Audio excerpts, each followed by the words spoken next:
Good evening, ladies and gentlemen, dear chess friends.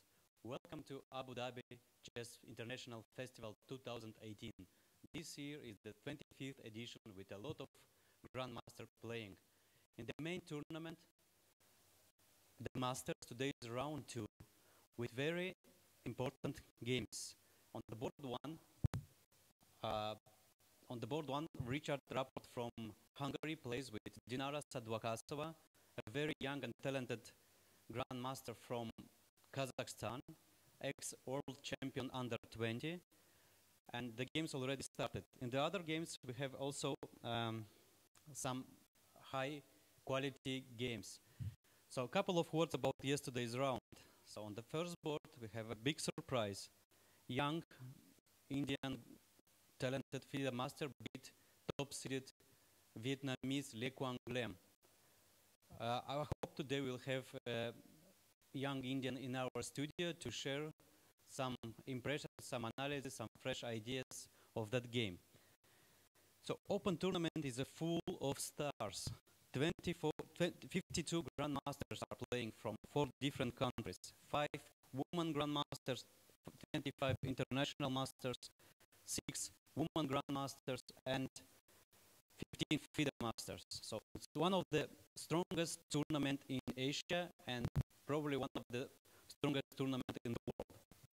Also, we have a lot of side events, a lot of other tournaments, an open tournament with also competing 220 players from different countries.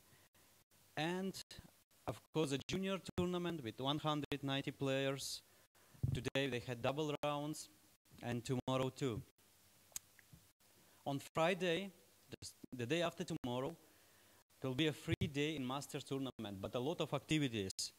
First of all, of course, it's a blitz tournament, open for everybody, from grandmasters to beginners. So if you are in Abu Dhabi or you are in the United Arab Emirates, don't miss the chance to play with the best players, with the best players. Also, we have a simultaneous display with one of the top grandmasters of the tournament. There is a tournament for home protectors and a family tournament and senior tournament for senior players. So, yeah, yesterday it was not the only surprise on board number 1. In the other games, Grandmaster Ahmed Adli was very close to lose his game, but was an exchange down in the end game. But at the end, he managed to win his game. So here we have a 15 minutes delay on our live transmission. So the position on the board is not the same as for our viewers. So we have this anti-cheating measures of 15 minutes delay. But I will try to be a little bit in front with the moves. Yeah, here you see Dinara Sadwakasova from Kazakhstan. She's now top 20 in the world. She's playing with white pieces against Richard Rapport from Hungary. It was a classical Nimzo variation with Queen C2, so D4, Knight F6, C4, E6, Knight C3, Bishop B4, Queen C2, Queen C2, D6, Knight F3, Knight D7, Bishop D2, and E5. Yeah, here you see the current position. Here you see the current position. Well, honestly speaking, I'm playing for more than 20 years this variation for black pieces, and I didn't see exactly this setup with, I mean, this move order with E6, D6, and E5 instead of castle first. All right, let's try to understand what is the finesse behind this idea. So after E5, there is a choice, and the most natural move here is, of course, to play A3, trying to exchange the knight for the bishop. But in this case, after bishop takes knight, bishop takes bishop, e4, black seizes the space advantage. And I believe this is the idea. After e4, let's say knight d2 or knight g5, queen e7, even black can think about sacrifice the pawn with e3. But I don't believe this works. It is interesting position. So today, a little bit about schedule. So today, the round starts at 5 local time. Tomorrow 2. On Friday we have a free day. On Saturday there is a double round. First round starts at 10 o'clock, and the next one starts at 6.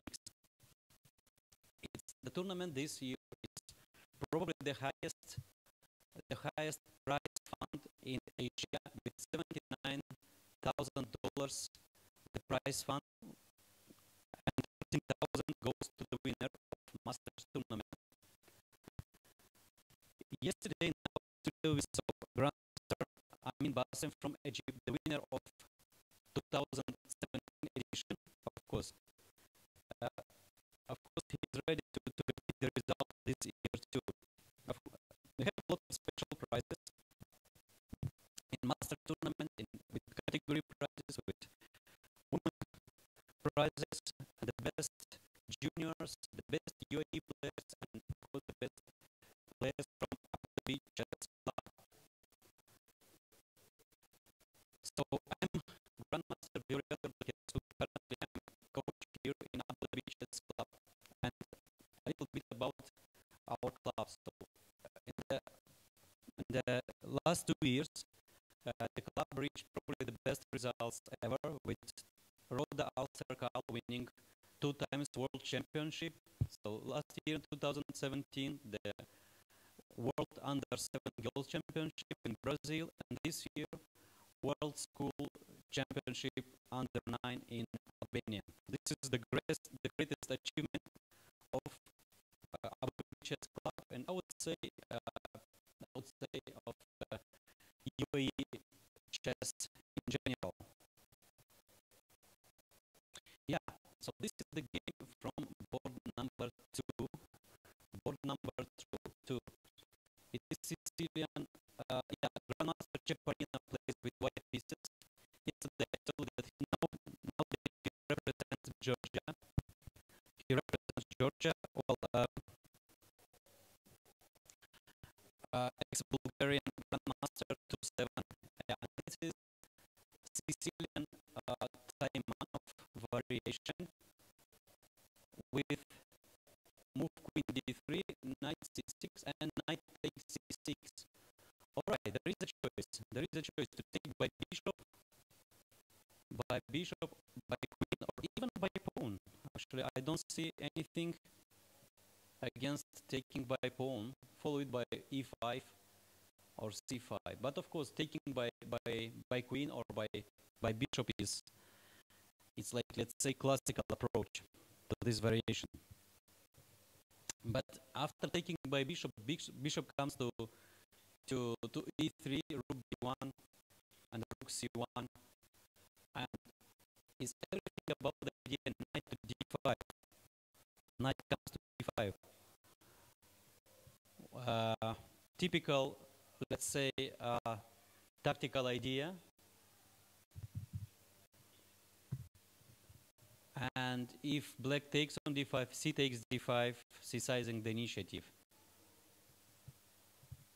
All right. Black is thinking. Well, in my opinion, anyway, I would recommend to take by bishop, and after bishop e3, maybe to play bishop to c5, or even queen to b7. Queen to b7. It's a typical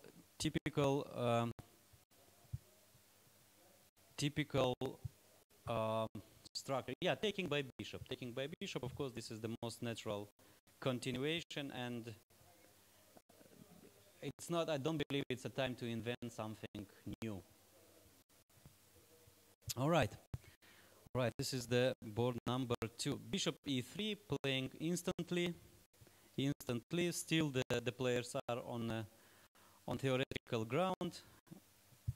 Well, I remember myself playing a couple of times with Grandmaster Cheparinov, and if he knows the theory, he doesn't avoid just following the main line, following his preparation. All right, and his opponent is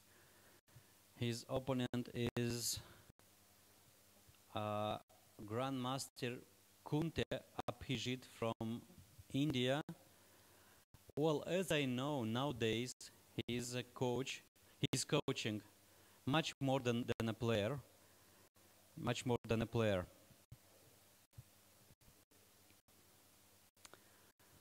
Okay, soon we will have the games on the board. One more time, we have a 15 minutes delay. 15 minutes delay. Yeah.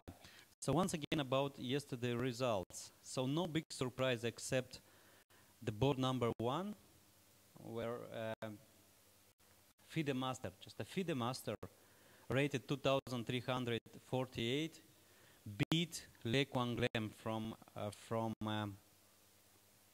top seeded Le Quang Lem from Vietnam.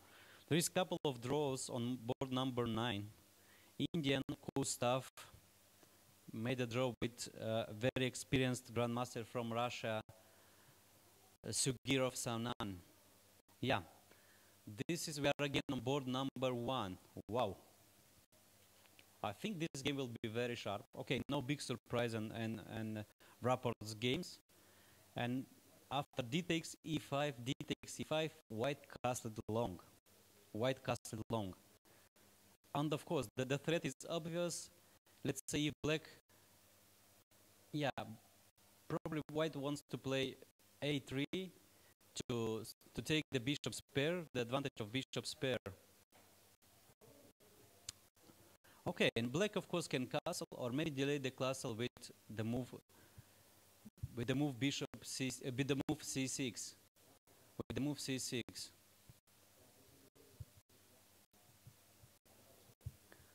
All right. Some other games of, yeah. So queen e7 is one of the options actually, trying to delay the castle. But queen e7, I don't believe this is the right choice because gives white some extra options like bishop g5 maybe, threatening knight d5 and forcing to take the bishop takes the knight on c3. So in my opinion, black can choose between c6, playing immediately, or castle. Okay, it's nothing wrong with castle here. All right, the other surprises from round 1, Grandmaster from Iran, Tabatabai, he lost his game with one more Indian. By the way, a lot of Indian players and Abu Dhabi festival, so only in Masters, half of the participants are from India, young and of course very talented. So Indian school nowadays probably is, Indian junior school is probably one of the strongest in the world. We'll have in our studio guests, of course, the winners of round 1 and round 2, the chief arbiter, the chairman of the tournament and Abu Dhabi Chess Club. Yeah, soon we'll start to receive the moves, and I will share with you a couple of variations. So once again, we have, yeah, this is the pairings. This is the pairings of round 2. So on board number 1, Sadwakasova plays with Richard Rapport. Cheparinov with Abhijit Kunte. So 2 grandmasters already playing in round 2. Swapnil, one more grandmaster from India, plays with Van Hawa, the winner of, if I'm not mistaken, 2016 edition. Grandmaster Fedoseev, young talented grandmaster, plays with Indian international master Vignesh from India. Ida and Puria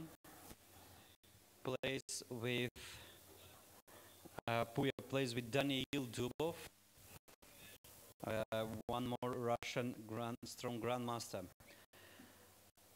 Amin Bassem, the winner of 2017 edition, plays with international master from Vietnam, Nguyen and Khoi. All right, a lot of interesting games today. A lot of interesting games today. So, if we can show the game, the live camera from board number 1, because it's really a promising game with white castle short. Yeah, white castle long and waiting for castle short from black. No, c6. Yeah, this is the other option. This is the other option. And I think this is like rapport style. To delay the castle, I don't know. Maybe sometimes black can castle long, like by playing queen e7, play the knight to c5, develop the bishop to g4, and why not to castle long? So it's always in chess, it's a good idea to keep as many options as you can, like castling long, castling short. All right. So after c6, I don't know. Looks like d6 square can be weak. And what about the move knight g5? It's a little bit against the rule, because playing twice a knight, a piece in the opening is not a good recommendation. But really, after knight g5, white wants to play knight c to e4, trading the black squares bishops and trying to install the knight to d6.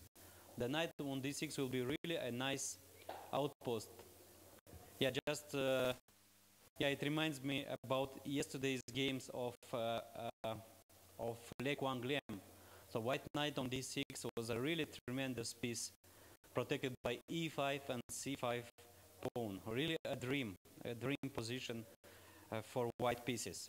All right, knight g5, but as I know Dinara, she's a very classical player, and I don't believe she will play a move like knight g5, playing with the same piece twice in the opening. And by the way, I'm not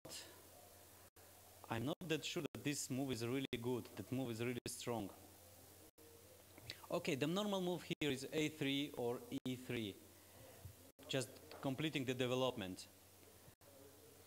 And yeah, so by the way, there is one more idea, I would say aggressive one, to play here h3 and later on to play g4, taking some space advantage on the king side, followed by bishop g2 and maybe g5.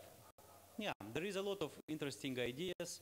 Okay, a typical Sicilian move, this is not a Sicilian, but the move king b1. In some variation, it allows white after knight e4 and if bishop takes d2 to give an intermediate check on d6. Yeah, so a lot of options. So the move king b1, the move a3, the move h3, and the move knight g5. And I think this position is young Dinara Sadwakasova from Kazakhstan. Okay, there is an option actually to flanket the bishop playing g3. And you know what? It's not only about put the bishop on g2. Maybe bishop h3. Bishop h3 deserves attention. Attacking the knight on d7 and really put strong pressure on black's pieces. Yeah, a lot of interesting ideas here. So g3, bishop h3, h3, g4, king b1, a3, e3, knight g5. Okay, probably I would choose the move g3 here, because it leaves white a lot of options to develop the bishop to g2, to h3, and maybe one day, maybe knight h4, if black plays queen to e7, knight h4, knight f5. Very interesting. Really, I like white more here. All right.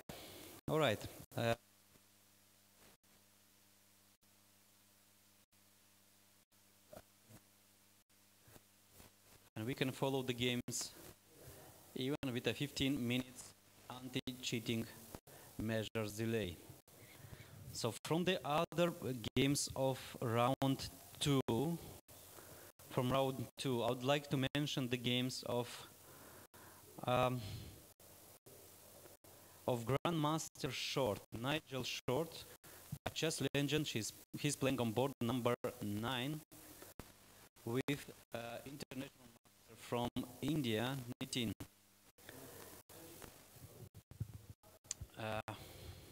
Yeah, so this year festival is really very representative.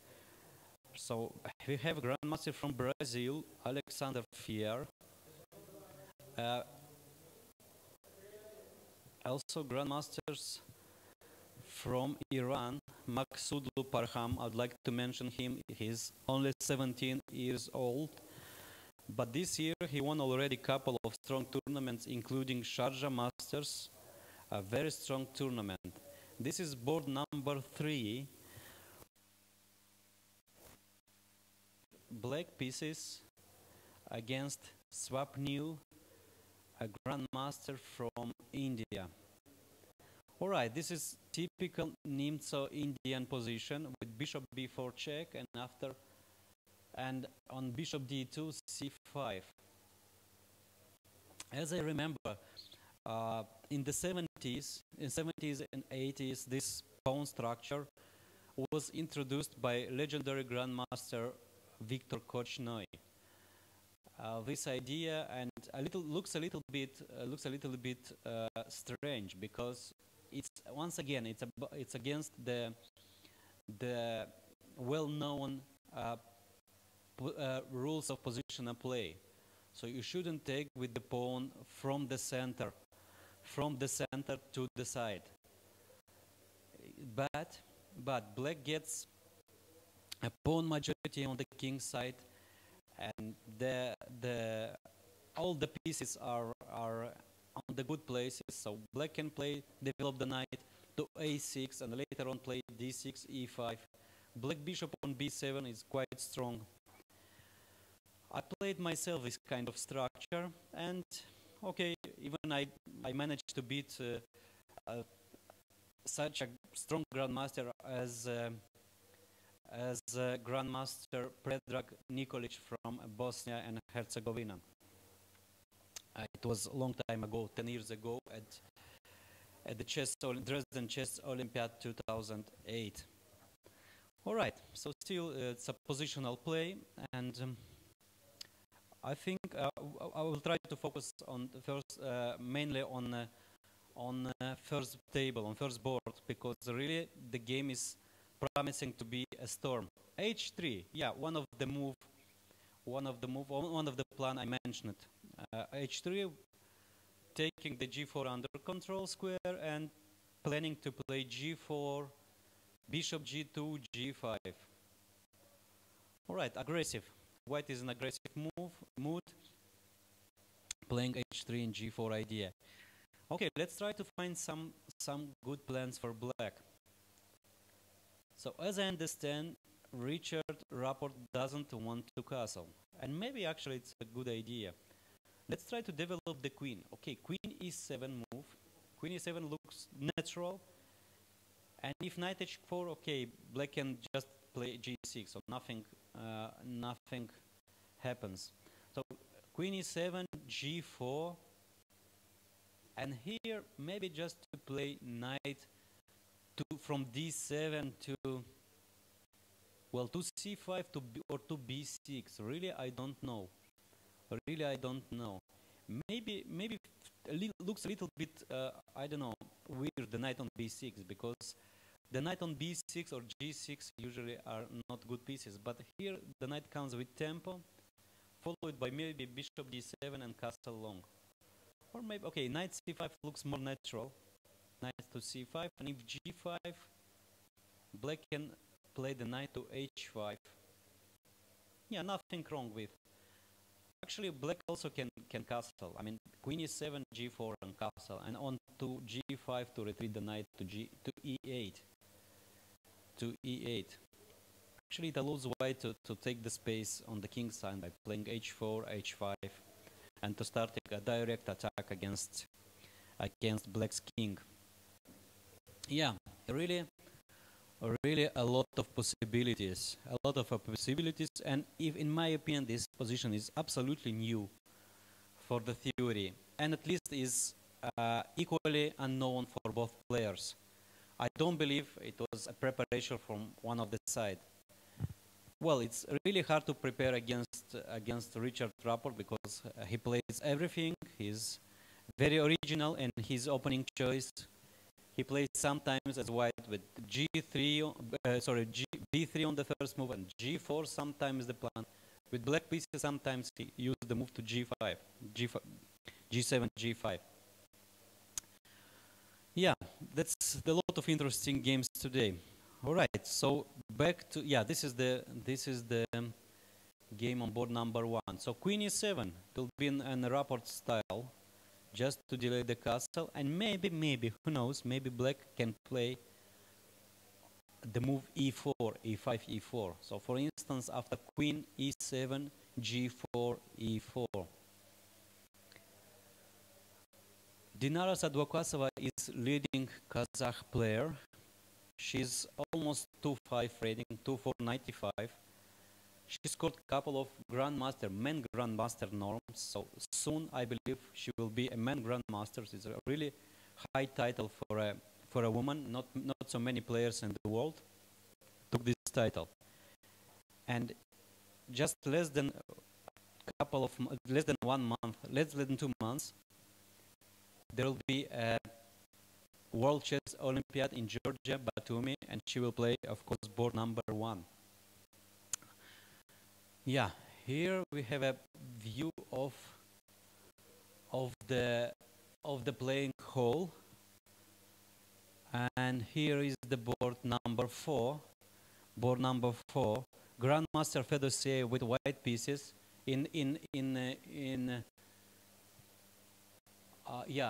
plays with white pieces.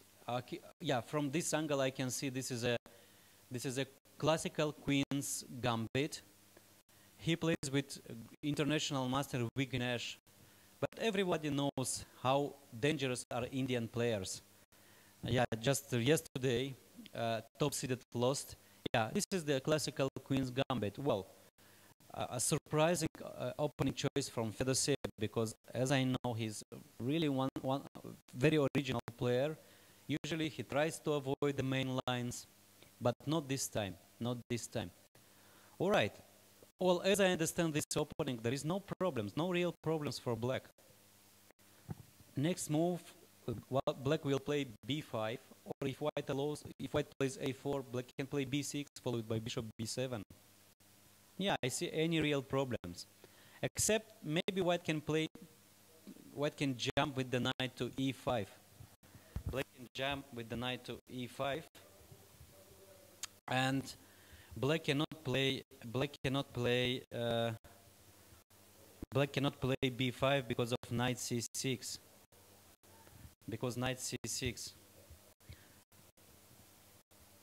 Yeah, this is the moves that are possible here. All right. So we have a 15 minutes delays, and the moves are coming to our screen.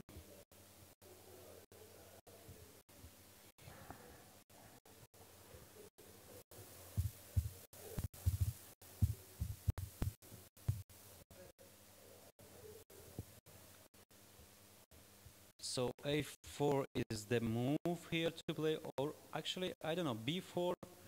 No, I don't believe in this move, because b4, knight comes to e4. Knight comes to e4.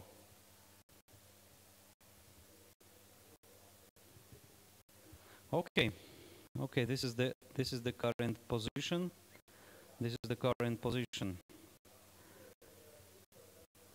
This is the current position on board number 4. Let's go back to board number 1. Go board number 1. Yeah, with a slight delay moves. We have the moves.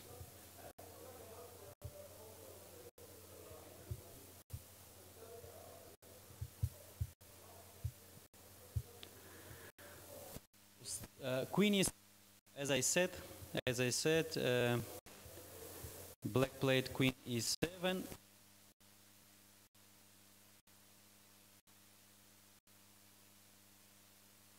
Even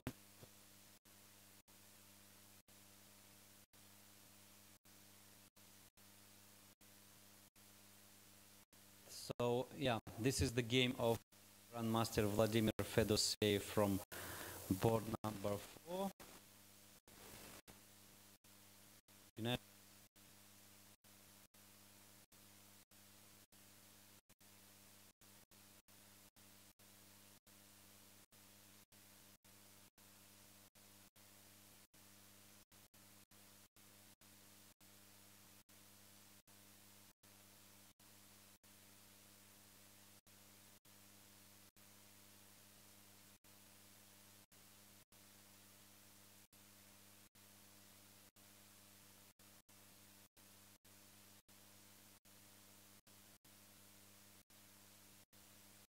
Grandmaster Fedoseev, of course, knows of this type of positions.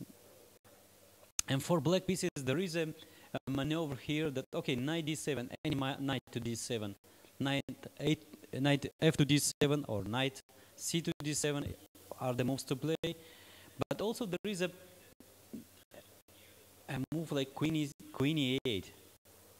Queen e8 preparing b5. I don't know if black really needs this kind of moves, but it prevents the rook to d1 coming with tempo, and maybe black wants to play b5 and bishop b7, and later on to change the knights, and maybe one day black can play queen c6, building up a strong battery, and attacking g2 pawn. Well, okay, nothing wrong with knight d7 move, any knight to d7. Maybe knight f to d7, knight f6 goes to d7 is the most natural move here. This position.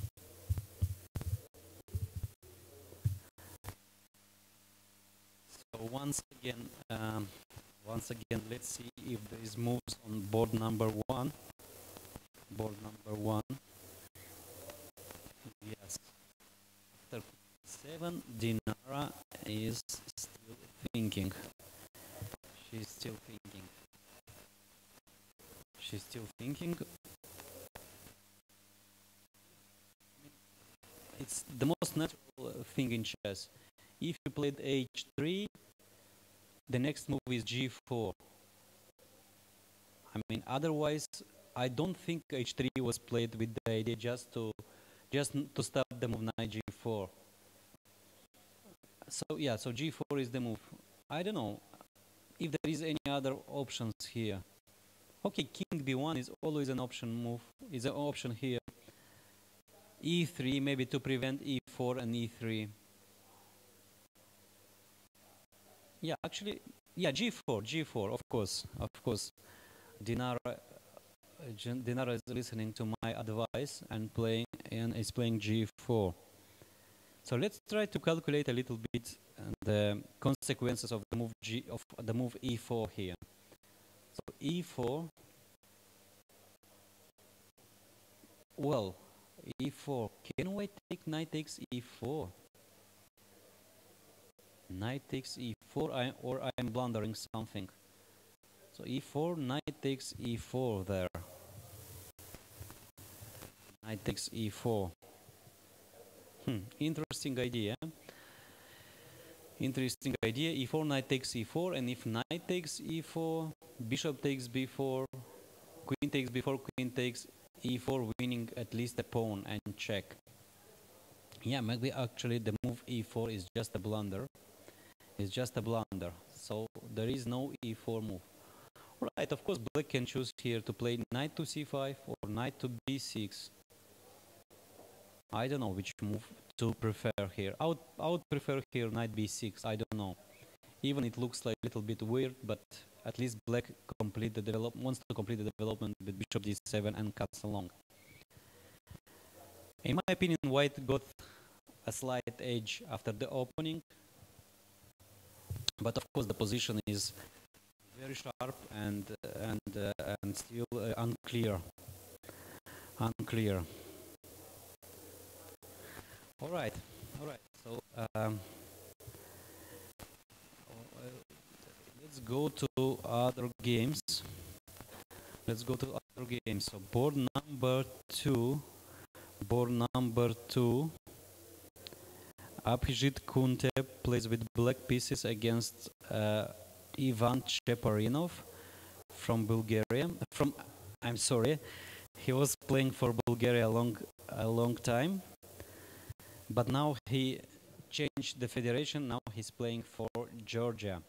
So a strong Georgian team. All right. So black took the pawn on e4. Well, queen takes g7 looks the most natural move in the world.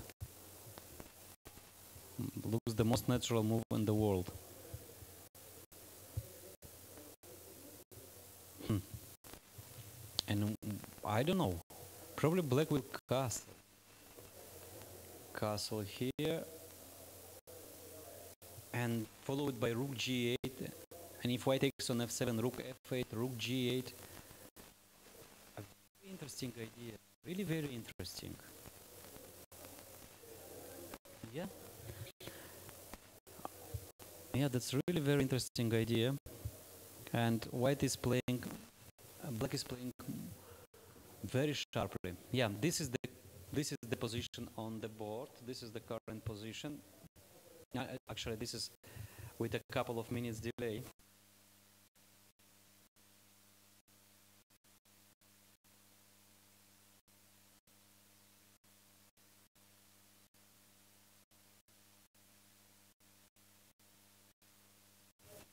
I would say brave decision of Indian international master.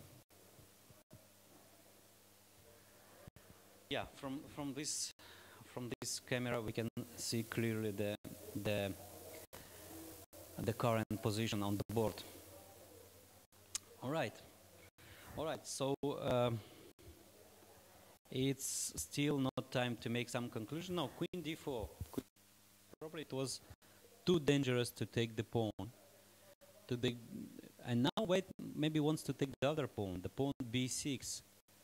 And it's not easy to defend. If black defend the pawn by move rook b8, of course white will take the pawn on g7. And no more long castle. And if black retreats the knight to c5, of course white will play b4, attacking the knight. Yeah, very interesting idea, queen d4. I would say this is intermediate move, or German are saying Zug. And now black need to decide to give the pawn b6 or to by playing maybe castle. Actually, I see anything wrong with the move castle now. And if queen takes b6, yeah. It's bishop's pair, this famous advantage of bishop's pair, but of black's structure is, I don't know, it's superior thanks to central pawns, so d7 and e6. And after queen takes b6, I would recommend to play queen c8 back, just keeping the queens on the board, and followed by d6, maybe e5, f5,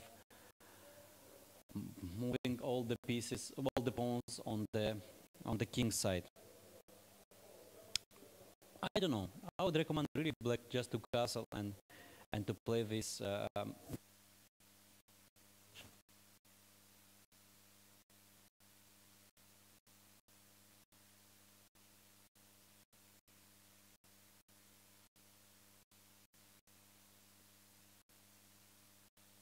To board number 1, and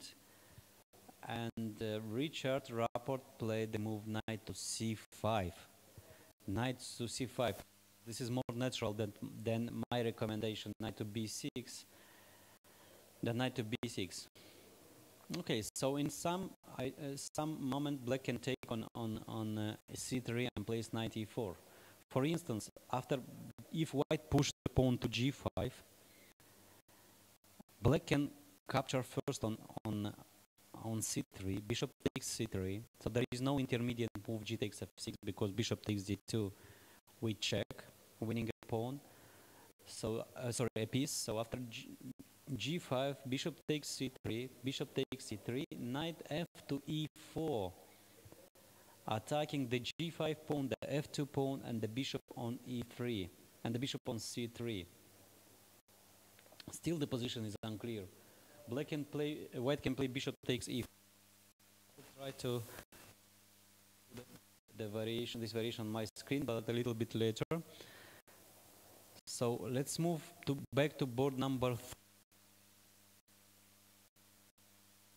Master Van Houw playing with black pieces against Grandmaster Swapnil from India. Yeah, this is typical position, and black's next move is e5. Actually, almost on any move black will play e5, except the move a3. So the move on a3, black can take first on a3, followed by e5, trying to get c5 square for the knight, attacking e4 pawn. So a3 here is the recommendation for white. Actually, on a3, take on a3, white can play a tricky move b4. It's not tricky, it's just a good positional move, trying to get the square c5 under control. In case on e4, can play rook takes a3 or d5, and there is a nice choice of moves. So a3, b takes a3, and b4. And b4, this is I think the way how to play the position. And if white delay the move a3, black will play e5, and if d5, knight comes to a nice square c5. Now, of course, the move here is a3. Or maybe white can play first queen b3 first and a5 to play a3. But I don't think white needs to play so many. Actually, the pawn e4 is hanging, so now a3 is the option here. Yeah, this is the general view of the playing hall. All the games of Master Tournament are live, are on digital boards with a 15-minute delay anti-cheating measures. So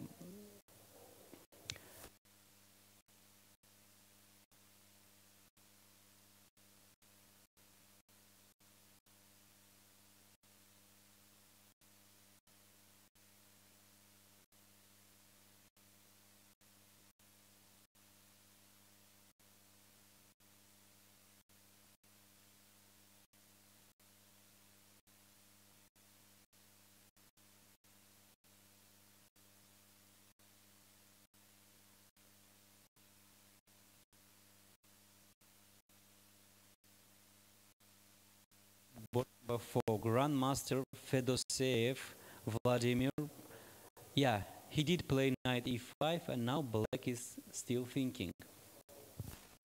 As I said, so any knight to d7 is a good move. So knight c5 to d7, or knight f6 to d7, trying to trade these knights, and later on to play b5, solving the problems.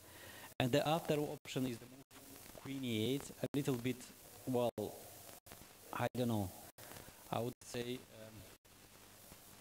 tricky move, or maybe, no, it's not necessary to play queen e8. Knight d7 is probably strong. Yeah, the only thing that b5 is not possible. Okay, knight takes d7 and bishop d6. So c6 is just a blunder here. But knight to d7 or queen e8 is good enough.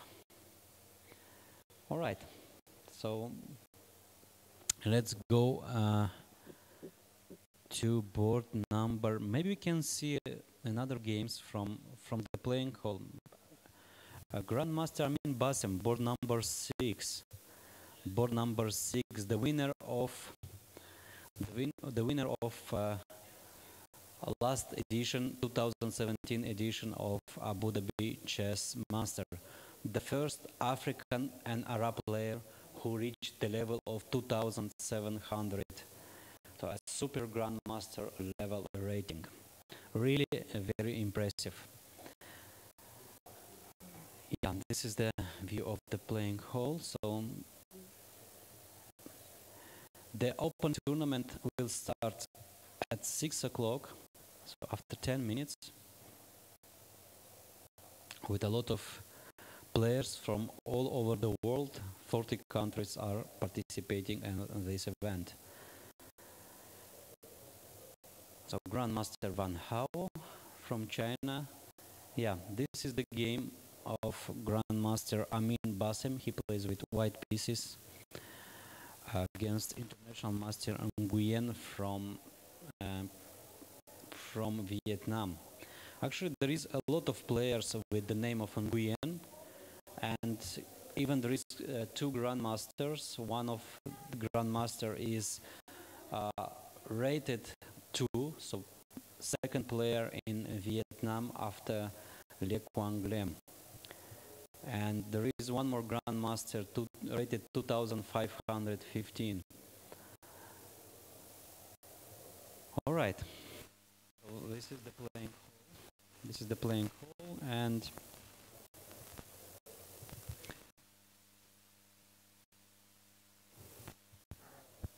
we are waiting for the moves from board number 1. From number 1. So after knight c5, Dinara Sadwakasova is to decide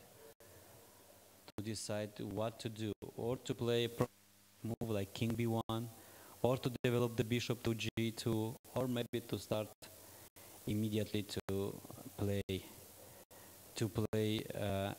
g5. But I would recommend, of course, first to complete the development by bishop g2, or maybe a prophylactic move like king b1. King b1. So here you can see the Indian grandmaster, woman grandmaster Ruth Padmini. Yesterday she lost to Grandmaster Fedoseev, but yeah, this is the board number.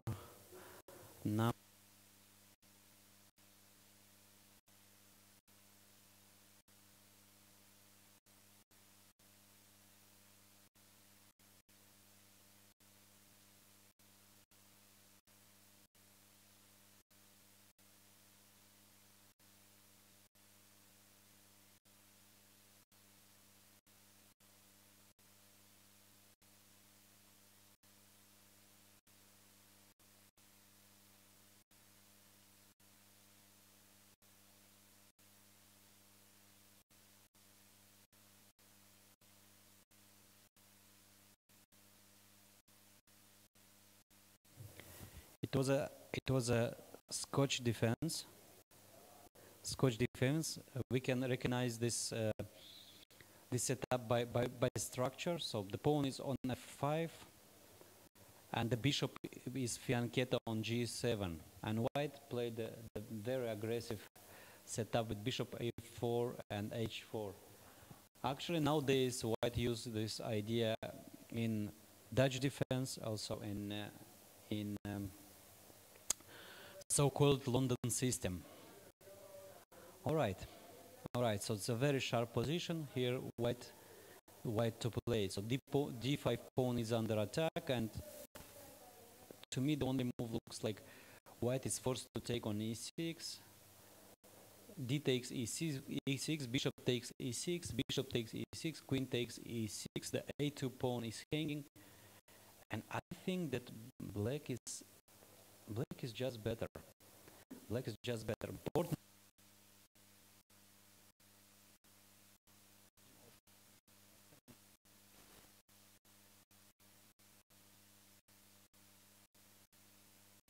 edition of Master. This is king attack.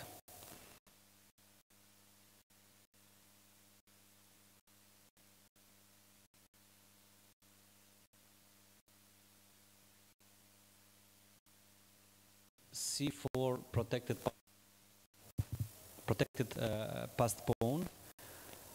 White can use this advantage, of course, and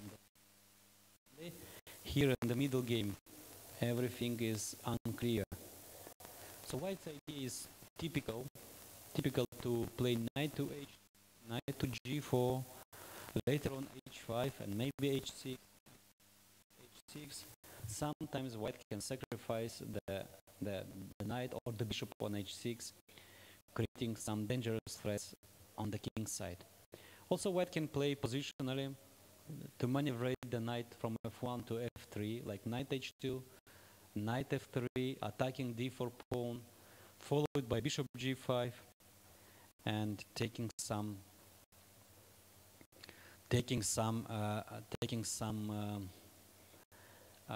advantage, attacking d4 pawn.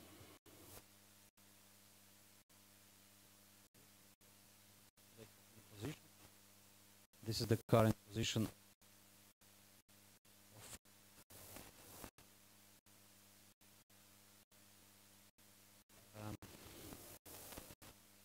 Let's try to see on the screen on my computer. So here is the position.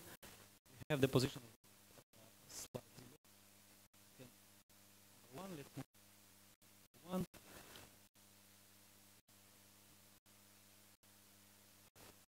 After g4, knight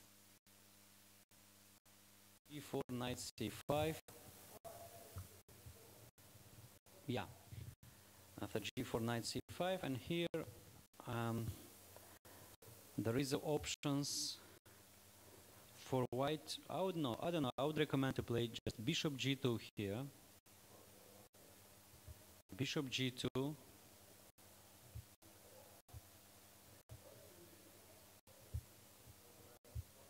Follow it by move knight g5 for g5. Okay, let's try a little bit to move the pieces. So bishop to g2. So I don't know. Can Black try here to play after bishop g2?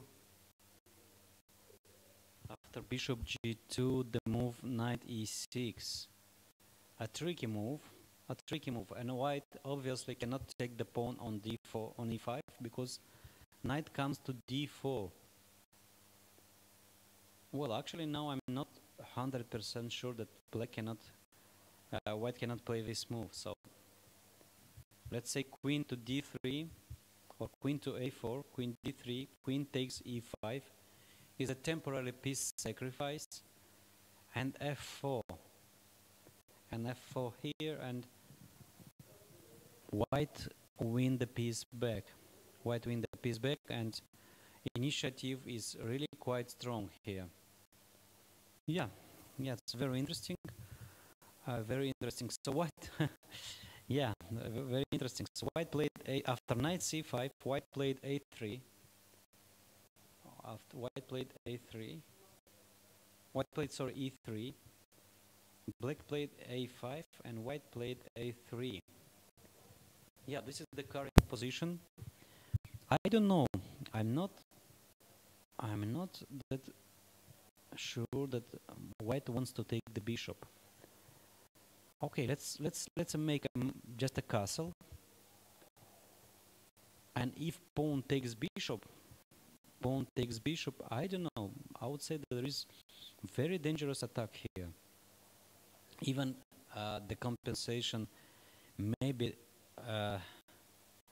is not enough, but really it's a Richard Rapport style to sacrifice the piece with an unclear position and to try to create dangerous threats against White's king. Okay, one more time. So let's try to play a little bit this position. Knight b1, b3, queen c3, and knight e4. Immediately, or maybe after rook e8, and after queen takes e5, knight takes e5, knight takes to f2. Yeah, the position is unclear. Of course, there is other options here for Black,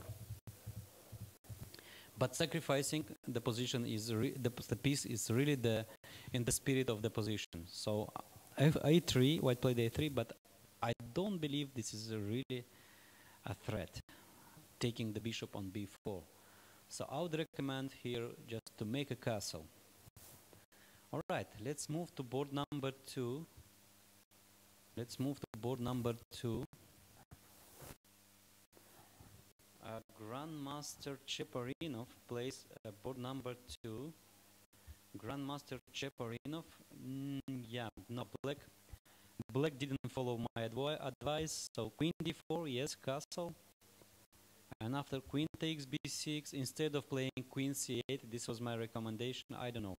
I would prefer to keep the queens on the board and to create some threats, playing e5, f5, f4. Black took on b6, bishop takes b6, rook b8, bishop d4, and f6. Well, I don't know. Maybe this endgame is not that bad. White played b3, natural move. Just take the b2 pawn from the rook's attack, and if black plays e5, white can retreat the bishop even to a1 or b2. I don't know which move is better here. Okay, so it's an endgame with slight advantage for white thanks to a strong d4 bishop. So actually the famous advantage of bishop's pair. All right, let's move further to board number 3. Board number 3, Grandmaster Swapnil plays with white pieces with 1 hour. Yeah, we left, and I don't know. My recommendation is I see anything wrong with this move, and probably this is the best move because the pawn on b4 takes some square, and after take on b3, a3, white can play the move b4 because anyway the pawn on b3 is lost, and white will seize the initiative on the queen side because on d5, on e5, white can choose between d5 or even rook takes a3.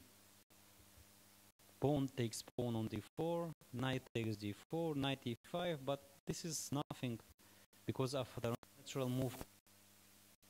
Everything is under control. On e4, white's position is clearly better. White wants to the a file, provoking the move a6. Then maybe knight b5 is a kind of a threat, and maybe one even can start king side by f4, pushing f4, later on g4 and g5.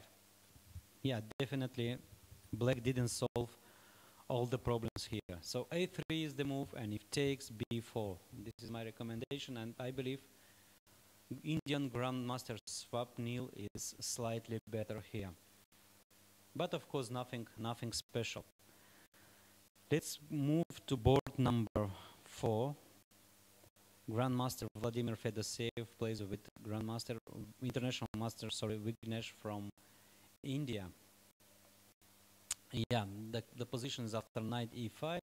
With 15 minutes delay, we have the same position, and I'm expecting the move knight to d7, knight f to d7, or knight c5 to d7, changing the knights.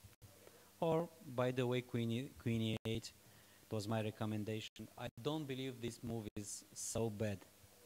It's just, I mean, if white makes like any natural move like queen e2 here, or rook c1, black will play c5, attacking the bishop and even taking the bishop, bishop to b7, b4, queen c6. Later on, after changing the knight, I believe black seizes the initiative here. But queen f3, I was a little bit worried about this move. Developing the queen on a very active position, and the most important thing is stopping the move c5. Sorry, stopping the move b5. And white got slight advantage. Okay, let's move to the game of Nigel Short. Nigel Short. He plays with white pieces against international master from India, Nitin. So just a little bit from the beginning. I'm very curious what was the opening. So it's a close variation of Sicilian with knight c3, a6, g3. In the 90s, Nigel Short was probably one of the biggest specialists in the world of this variation. In the 60s, 70s, of course, Russian or Soviet world champion Boris Spassky was the leading player of this opening. So b5, bishop g2, bishop b7, d3, e6, knight goes to h3. Yeah, this is a modern approach of the opening. So knight goes sometimes to g5 to f4, and white also can play f4, f5 at once. b4, knight to d5, yeah. Probably this is the best attempt to play in the center. By the way, my recommendation for this position is to play d5 immediately, and if white takes on d5, there is an intermediate move of b4, and I believe black is doing more or less fine here. Yes, so this is the game of Nigel Short. Nigel Short on board, and Nigel Short is playing on board 9. On board 9 with white pieces. So b4, knight e2, d5, natural reaction, castle. So white is ready to, after d takes e4, to play knight g5. This is typical jump. Okay, just I would like to mention this idea. So if d takes e4, knight jumps to e5, and white recapture to e4 by knight. And if knight f6, e5, knight d7, f4. So knight from h3 is not that bad piece. The knight can jump or to g5 or to f2. So g6, stopping the move f5. c4, yeah, that's typical idea. That's typical idea. White opens the second side, the queen side, and in the center. Knight b6 and f5. Wow. This is a move of a really great player. A really great player. Because I was expecting like a natural, let's say, move like b3 or maybe bishop e3, and this f5 is fantastically looking move. So white sacrifice a pawn, bring the well, it's impressive. Actually, this is typical coming from French defense. We can see this idea from French. G takes f5. Probably if black takes by e, white will play any knight to e4 to f4. Knight e to f4, attacking d5, and preparing the move e6.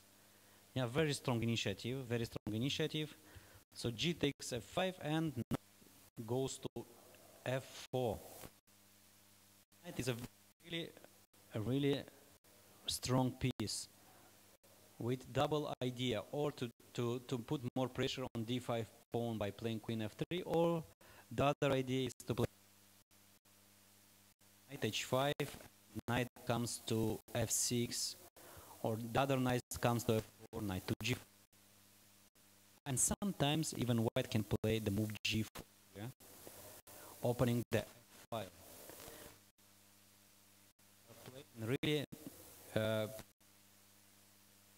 Nigel Short in his old days. All right, so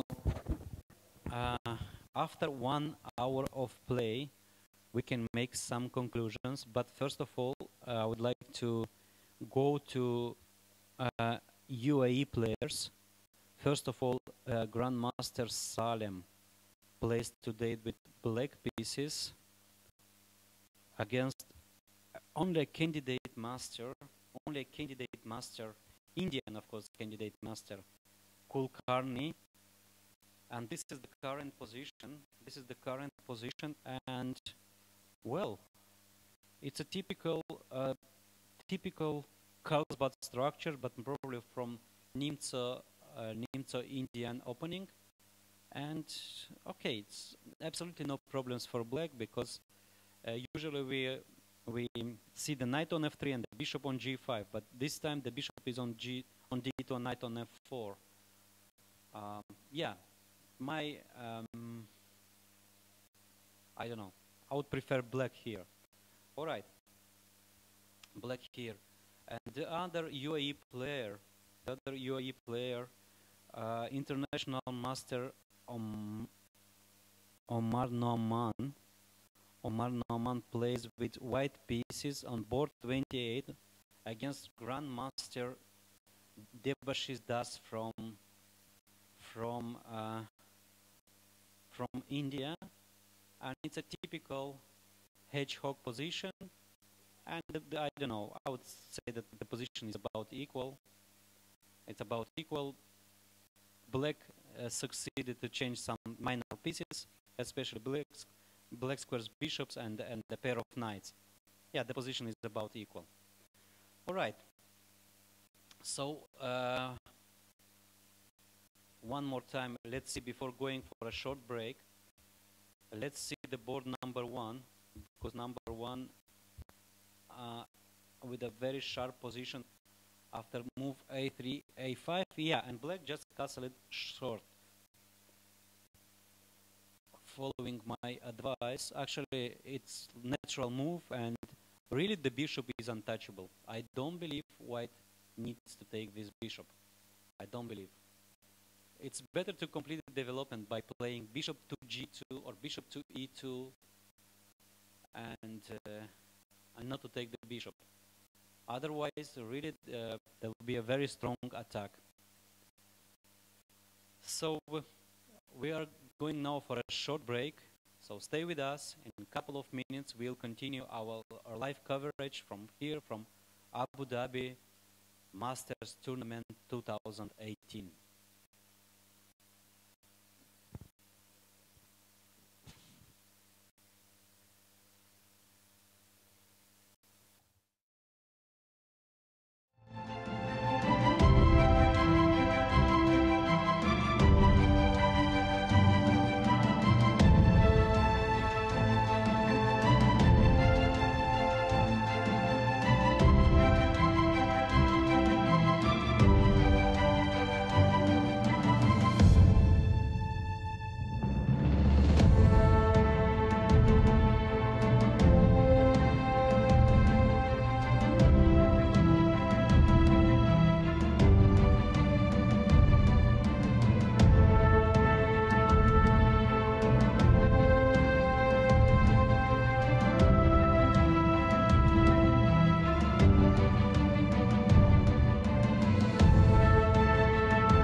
ladies and gentlemen, welcome back to our live transmission from Abu Dhabi International Chess Festival 2018.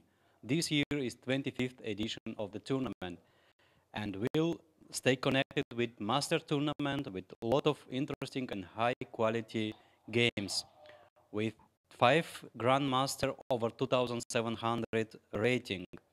And yesterday, in the first round, we already had a first surprise. Grandmaster top seeded Le Quang Lem lost again with Indian 2-3 rated player. So this is the game on board number 1. Dinara Sadwakasova from Kazakhstan, leading woman Grandmaster, plays with Richard Rapport from Hungary.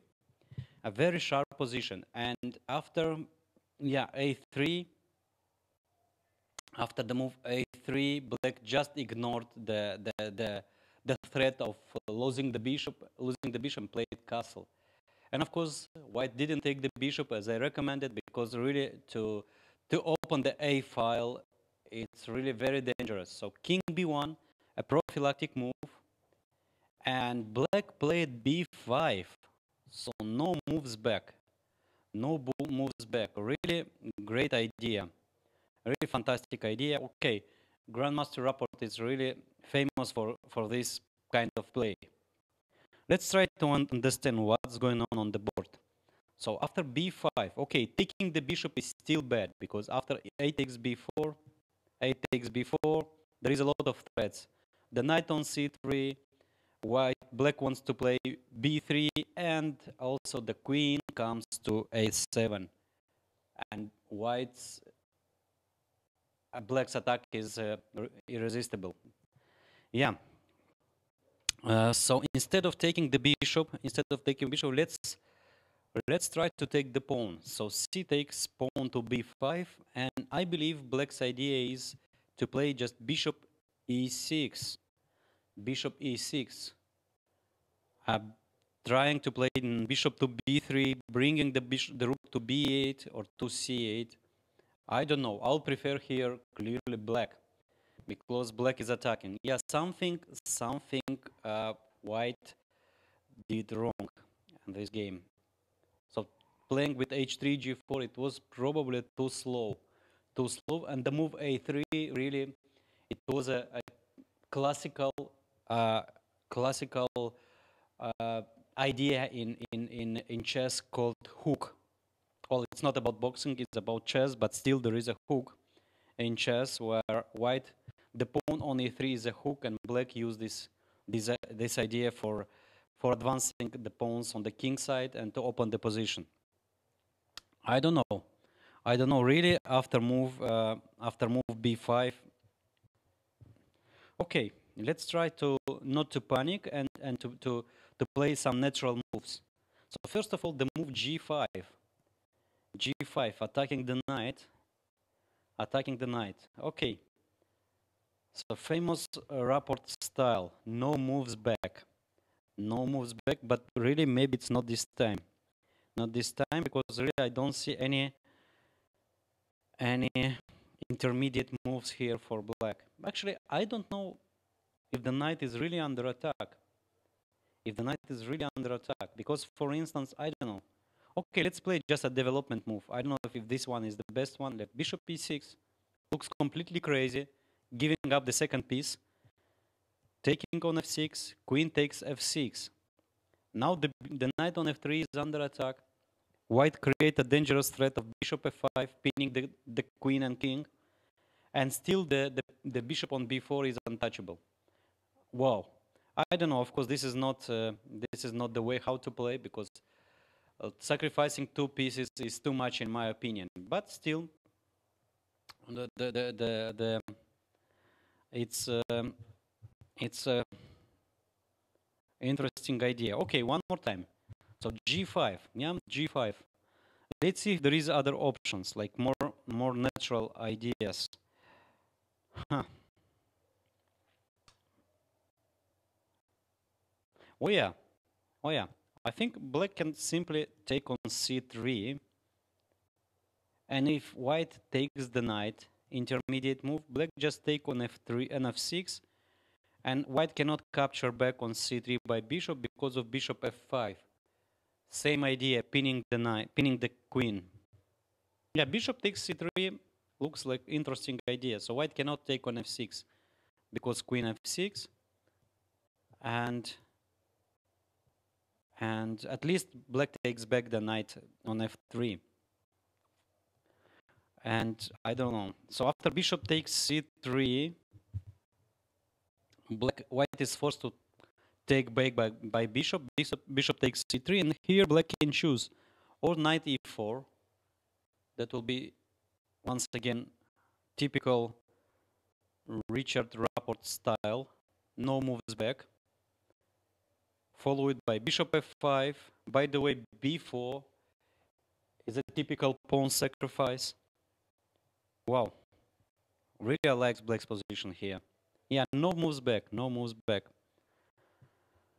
So initiative is the most important thing in chess. It's much more important than material. Yeah, if you want some proofs, please, you can see the games of Mikhail Tal, Garry Kasparov, of nowadays, of very creative and original players like Richard Rapport, from this tournament, Vladimir Fedoseev, and so on. All right, very interesting position. So this is the current position, b5, and on g5, one more time, just to show one more time to our audience. Bishop takes c3, followed by knight e4, and black decides a very dangerous initiative. Very dangerous initiative. All right. So this is the current position, b5, and white is still thinking. Let's go to board number 2. Board number 2. We have an endgame. Cheparinov Ivan, representing nowadays Georgia, plays with Grandmaster Kumte Abhijit from India. Nowadays he's a coach, as I know. He's coaching more than playing chess. So rook e8 was the last move. I don't know. In my opinion, white still keeps better chances, but black's position is completely defendable. I don't know if black just put the knight on f7, maybe g5. So this is the famous rule of Capablanca. So if you have a white square bishop, you arrange your pawns, or you put your pawns on the black squares. So g5 followed by king g7. Yeah, the position is completely playable. I don't know, still white is probably slightly better, but nothing special. Let's go to board number 3. Grandmaster Van Hau plays with black pieces against Grandmaster Swapnil from India. And before going to short break, yeah, 91. My recommendation was to play just a3 here, and if b takes a3, b4, this typical maneuver to take the space advantage on the queen side. Instead, white played knight e1 move. The knight goes to c2, attacking b4 pawn and maybe provoking f5. And after a3, b takes a3, probably white wants to take by knight on a3 and installing the knight to a very nice outpost to b5. Yeah, good idea, very interesting idea. I would like to mention that I didn't see, so rook c8. Now black should play very active to create some counterplay. Knight c2 and b5. Yeah, this is the move. This is the move, b3 and a5, defending the pawn. So a3 now is not that dangerous. Actually, why? Still maybe a3 is the move. a3, and if black takes on a3, knight takes back on a3, b4, knight goes to b5. Very nice outpost, but maybe this outpost is really temporary. So after queen b8, followed by bishop c6, black can damage white structure. Meanwhile, maybe white can start some active play on the king side by playing f4. bishop c6 and e5. Yeah, the position is double-edged. All right, interesting game. Board number 5, Fedoseev. Yeah, Fedoseev, and I did recommend here the move knight d7 or queen e8, but no. Simple chess, queen takes e1, queen takes e1, rook takes e1, rook e8. Black creates the threat of playing b5. a4, actually, maybe white could also play a prophylactic move like bishop e2 here to meet the move b5 with knight c6 and taking the advantage of bishop's pair. This is the other recommendation. So a4, white took some space advantage, b6, f3, f3. On bishop b7, white will play e4, building up a typical pawn chain against the bishop on b7, and still black didn't solve completely his problems. So instead of bishop b7, black played knight to d7, which looks more logical. And this is the current position. All right, let's try to find some good ideas for white. So first of all, knight c6, or this is just a move in the air.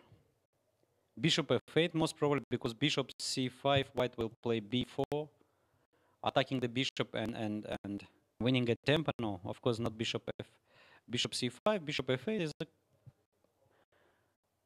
normal move here, followed by bishop b7. Is there anything here? I don't know. Is there anything for white? So bishop b7 is the next move, and I have a feeling that should be something, but really I don't see anything special here. Anything special. Yeah, probably the position is about equal. All right, so instead of knight c6, of course, white can play e4, but this is not the same thing, because after knight takes e5, bishop takes e5, the other knight goes to c7, to d7, and to c5. Yeah, the position is about equal. The position is about equal. Black, I would say, is very close to solve his opening problems. Let's go to board number, to the game Inian, international master from India, plays with Daniil Duba from Russia. Very young and gifted chess player. So his rating is 2691, close to 27. All right. So this was the Dutch defense. Just from the beginning. Bishop g5, yeah. Knight to c3 and h4. White started very aggressively the game, but white pieces are not on the right squares. I mean, the queen on f3, bishop on c4. Okay, so nowadays really it's hard to understand what is really natural, what is good, and what is bad, because chess is nowadays completely different. It's more aggressive, more direct, more concrete. With the computer's assistance, even playing 2 times in the opening is no more a mistake as I was before considered. So for me as a coach, is really sometimes it's hard to teach my students and to explain that moving 2 times a piece in the opening is not so good. And when they follow the games of grandmasters, especially Carlsen, world champion, really they are playing completely different chess. Yeah. All right. So this is the current position on the chessboard.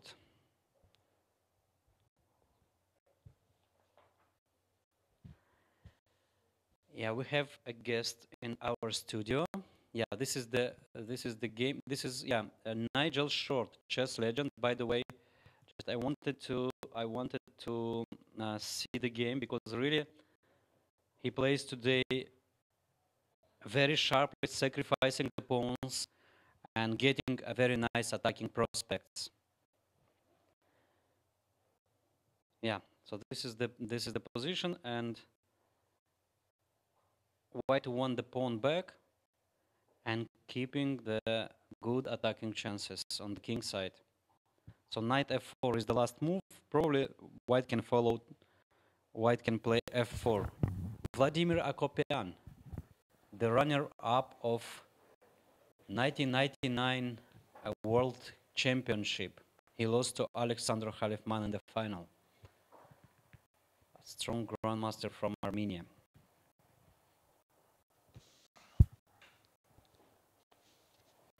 Yeah, we have a guest in our studio. So hello. Hello. Yeah, can you share with us some impressions about the tournament? Can you introduce yourself first of all? كابتن سعد عطية مدرب نادي فتيات الشارقة. طبعا بطولة من أعظم وأقوى البطولات العالمية. بطولة فيها كل نجوم الشطرنج. ده مهرجان شطرنجي بيجمع كل أبطال العالم للشطرنج والشباب الصاعد اللي هو بيبقى أبطال المستقبل. احنا بنبقى سعداء جدا لما بنيجي نطالع هذه البطولة. بنتعلم، اللاعبين بيتعلموا منها كل أساليب الجديدة في اللعبة. بيتعرفوا على أبطال حقيقيين بيشوفوهم، اللي هم كانوا بيسمعوا عنهم بيشوفوهم في الكتب، أصحاب اللاينات الجديدة.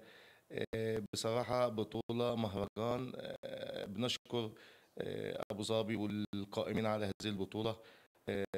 بطولة عظيمة، وهذا مهرجان ما بيفوتوش أحد لاعبي الشطرنج المقيم في الإمارات، وبيستضيف أعظم لاعبي العالم. احنا فخورين بهذه البطولة وبنتفرج على تحليلات وبنستمتع. حاجة فوق الخيال. شاكرين أبوظبي وهذه البطولة وكل القائم على هذه البطولة. As I understood from Arabic, so this is a very good tournament for our players. Yeah. First of all, for Emirati junior players. Yeah, I know that you are coaching in Sharjah club, and how many students are playing here from Sharjah? 16 players. 16 players. 13. Sorry? 13. 17. 13. 13. Okay, very good. And are they playing in master or open or junior? Open and junior. Open and junior. Because many player under 16, under 14. Under 14. Yeah. Yeah, I know that Sharjah club is probably one of the biggest in Emirates with a lot of good, talented players. And today is only the second round. Some good results from the first round. Yes, good result. All of them win one round, and two round. Some win, some lose. Yeah, so we have 2 rounds already completed in junior tournament, and today is the second round in the open tournament. All right. So about the current positions. So first of all, we have Grandmaster Amin Bassem. From Egypt. Yeah, from Egypt. He plays the winner of 2017 edition of Abu Dhabi Masters. So yesterday he won a very nice game, instructive game against a young Chinese player, and today he plays with international master from Nguyen from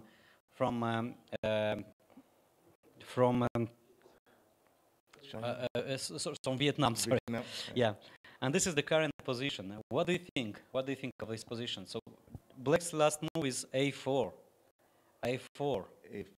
So what is trying to attack on the king side, on the queen side, and white on the king?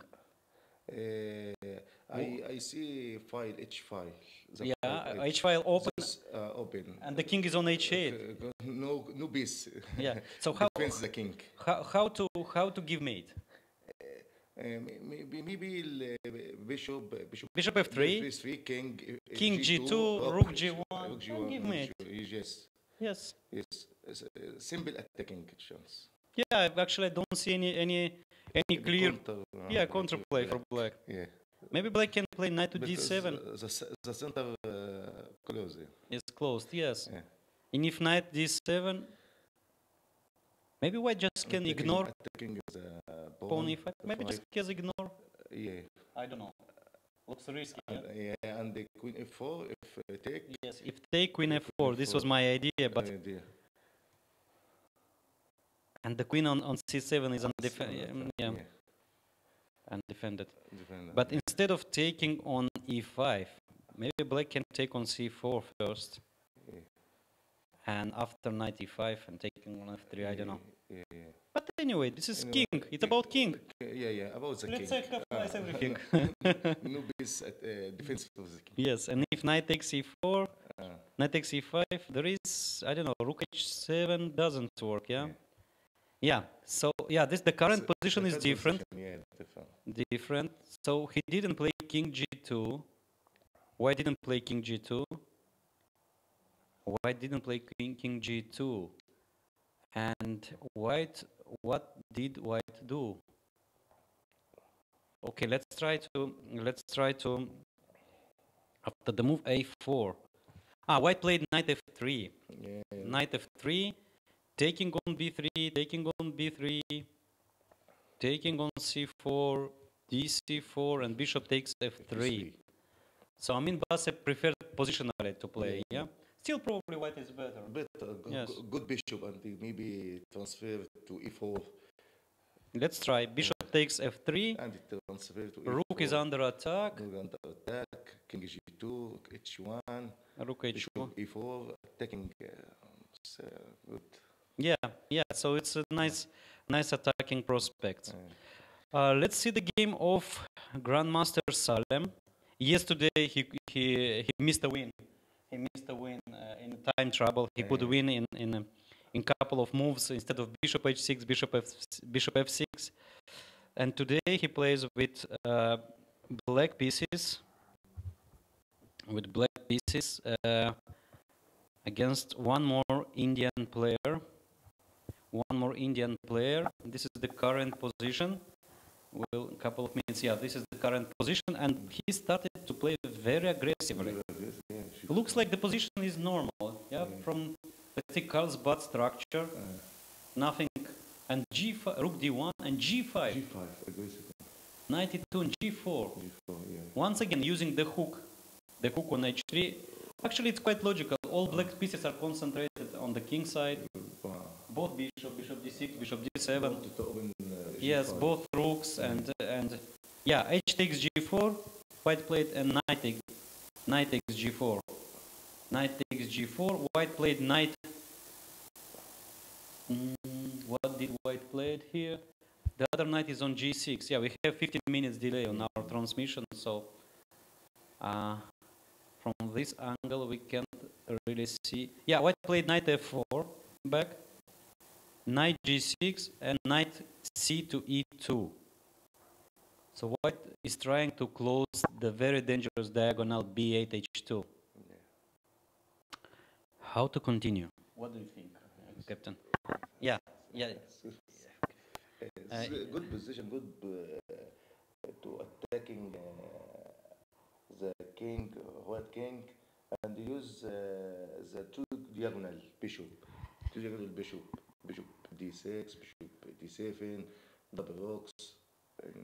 How to continue? How to attack here? What is the continuation? Maybe to sacrifice on e3, or it's still not? No, probably it's too early.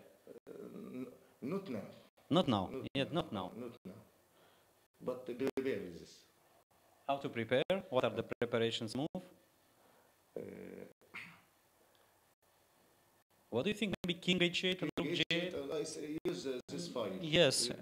Yeah, let's switch to g file. King h8 and preparing rook to g8 and maybe knight to h4. Not h4, but I wanted to transfer the queen.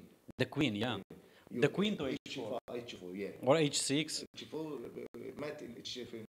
Okay, so let's try to play more direct. Knight takes f4. Yeah. Knight takes f4. Bishop takes f4. Yes. Pawn takes f4, and your idea. d6. Yes, It's yes, a good yes. idea. Yeah, and to play Yeah. queen d6, Queen h6. transferring the queen to h6, and if white allows, really, it's a very dangerous position. Yeah. But can white do some? Really, can do white? I don't know. f5 is not possible because mate in 2, queen h2. What is the defense here against queen h6? Queen h6 is good. I see many real defense. Maybe f3. f3, but knight goes to e3. e3. Yeah. e3. And attacking the pawn f4. Yeah, pawn. But maybe white should sacrifice this pawn, trying to use the pin. Rook e1, queen. If queen takes f4, maybe rook e2. I don't know. Trying to play rook e1 and sometimes bishop h7 to take back the pawn.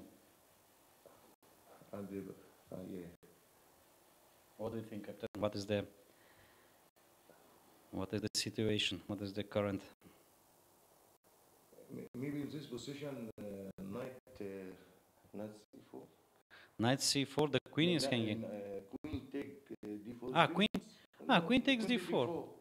Queen takes pawn. Oh yes. Queen takes pawn, and if bishop. Yeah, there is nothing. And, yeah. Nothing here. Yeah. Covers the queen.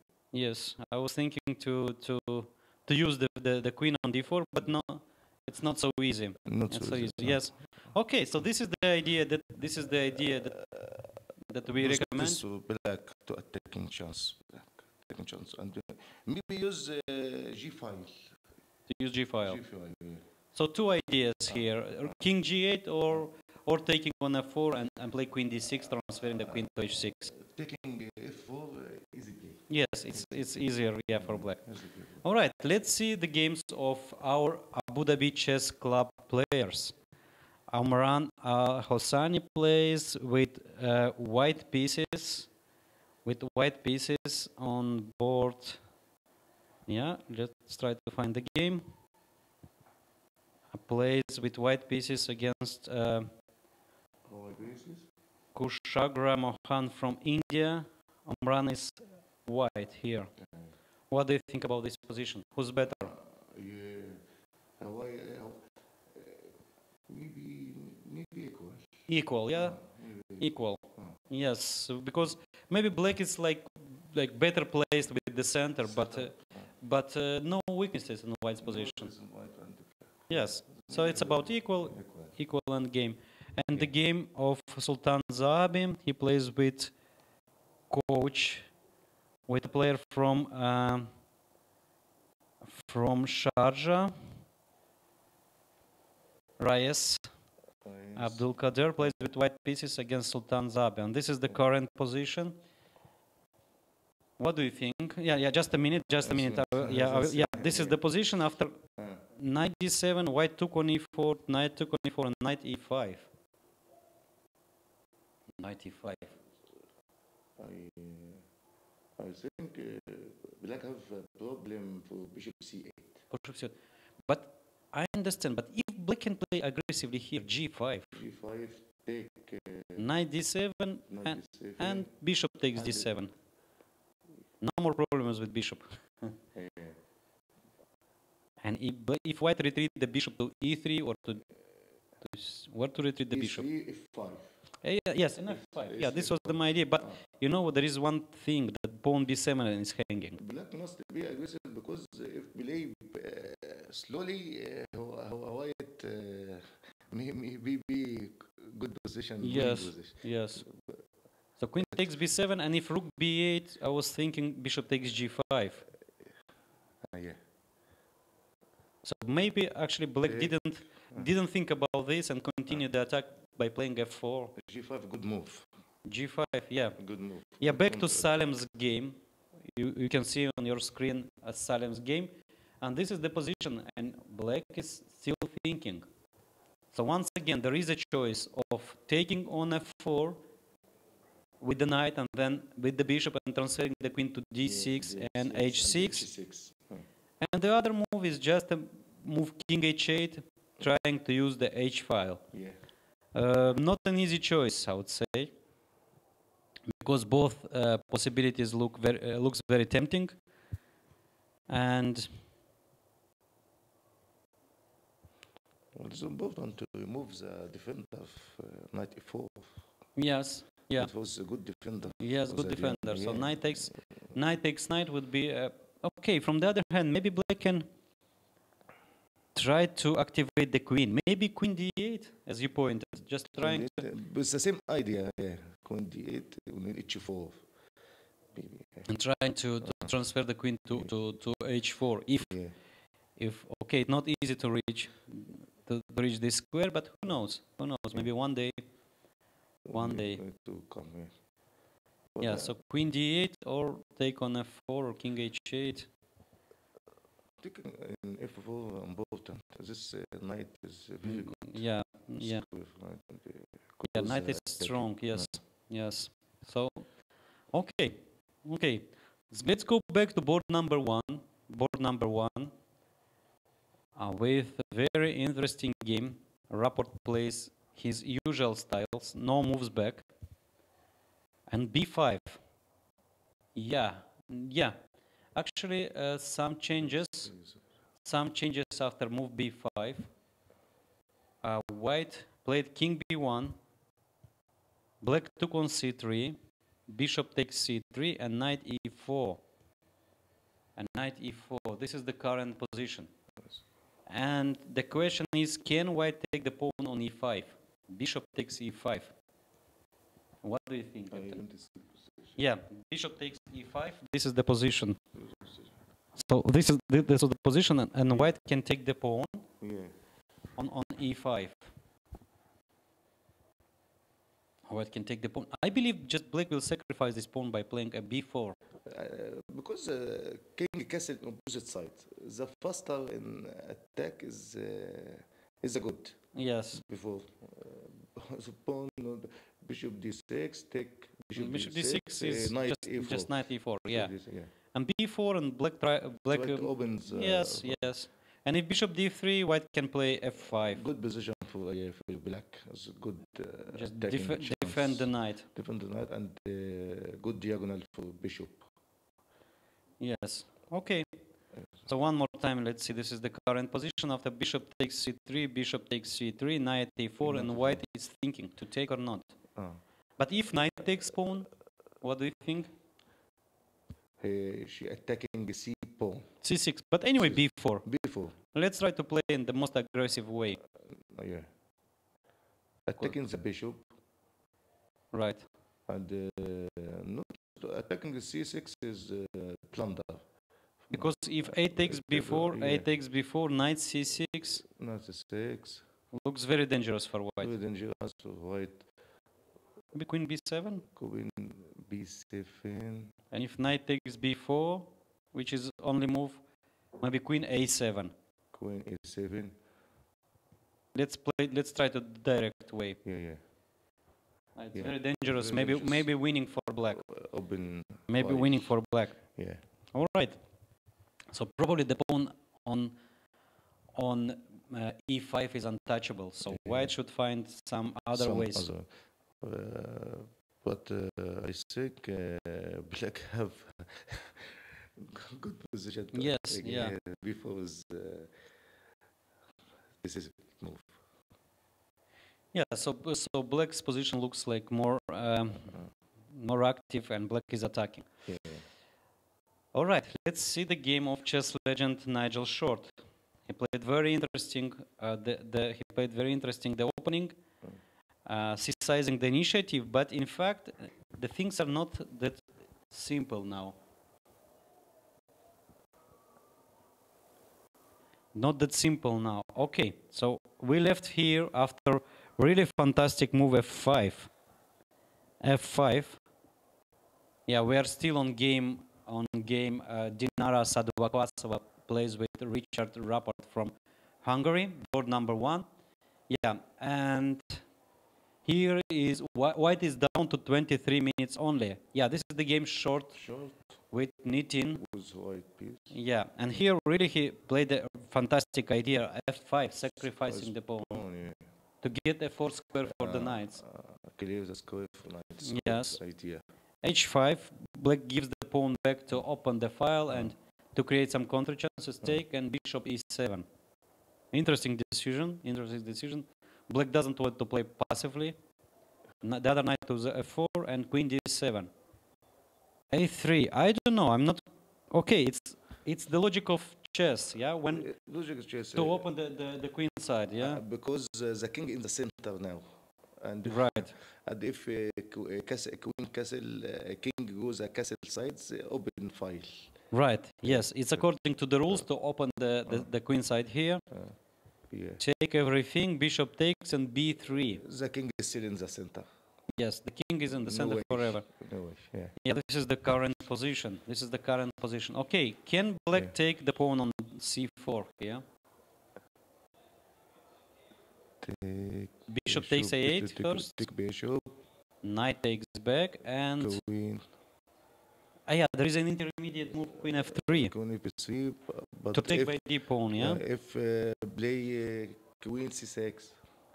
There is a queen c6 move, yeah. Trading of the bishop, the queen. Yes. And if trade the queen and they take with d pawn, white is good.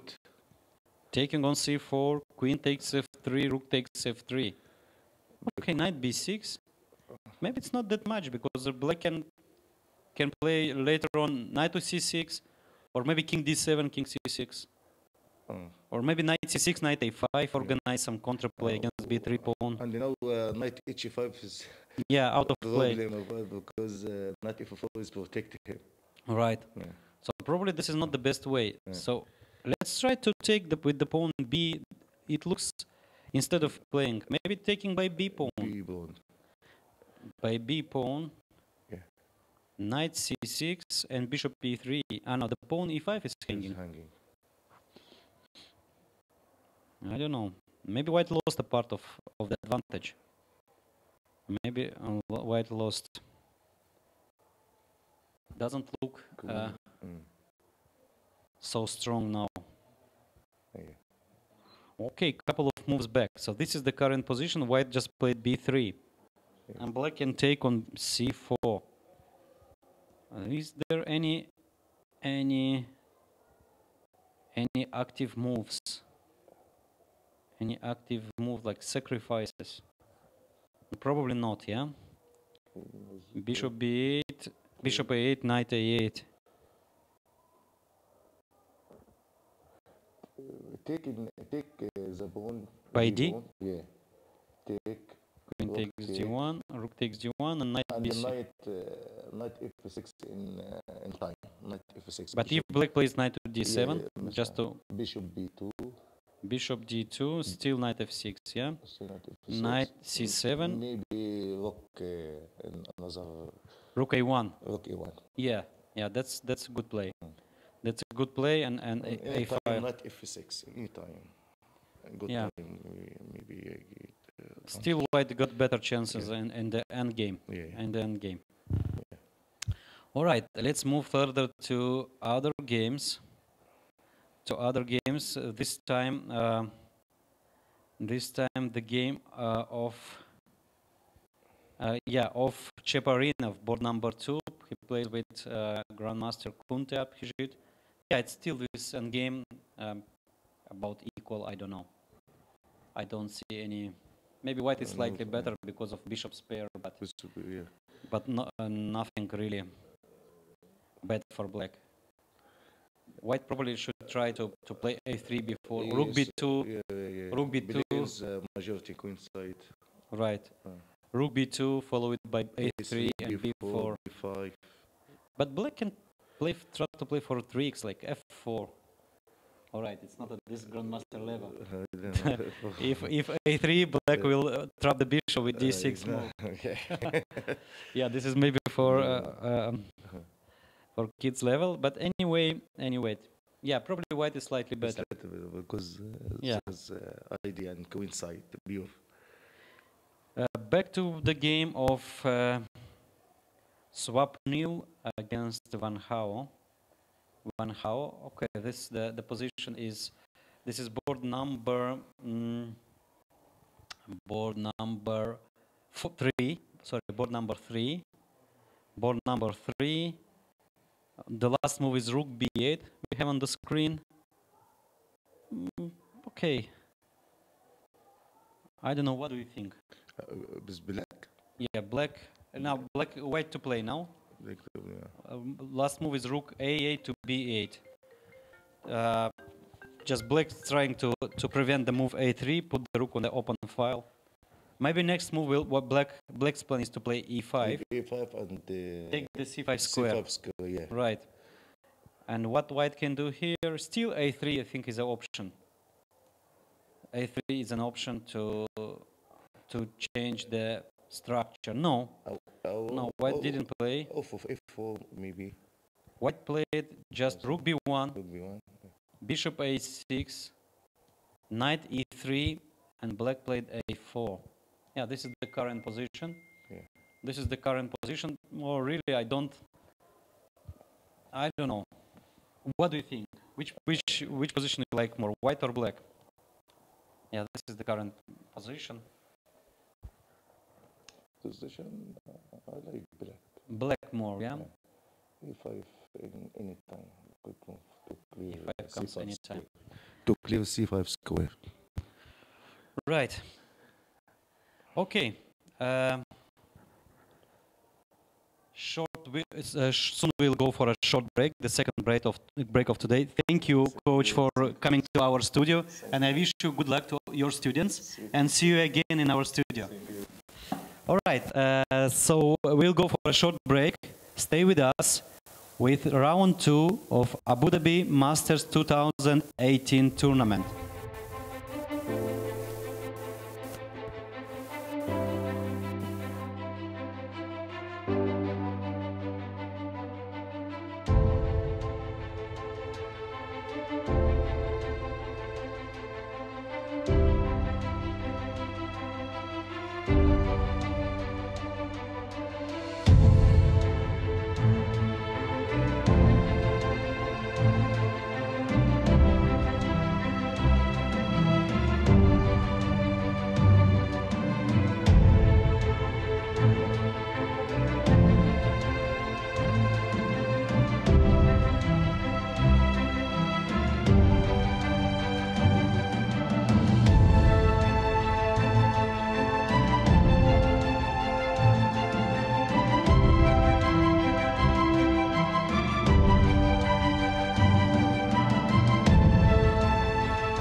Welcome back to our live coverage of Abu Dhabi Chess Festival 2018. And today we have a special guest, Roda Al Sarkal, world champion, double world champion under 8 and under 9 group. Hi. Hi. How are you? Fine. You're a very famous, not only here in Abu Dhabi, because you are really a symbol of our chess, but also worldwide. You're double world champion. Can you tell some words about you? Like when you start chess, which tournaments, what is your goal, what is your favorite chess player? When did you start chess? I started when I was 4 years old. 4 years old? Wow. Yes. Playing chess or playing with chess? Like throwing pieces? No, playing chess. Playing chess. I went to the chess club when I was 4 years old. Wow. And I know that you immediately took, after only half a year, you took The third place. the third place in Asian Championship. So bronze medal after only half a year of chess. Okay, this is really very good results. And okay, I'm very proud to be your coach for 2 years already. And can you tell me something about your today game?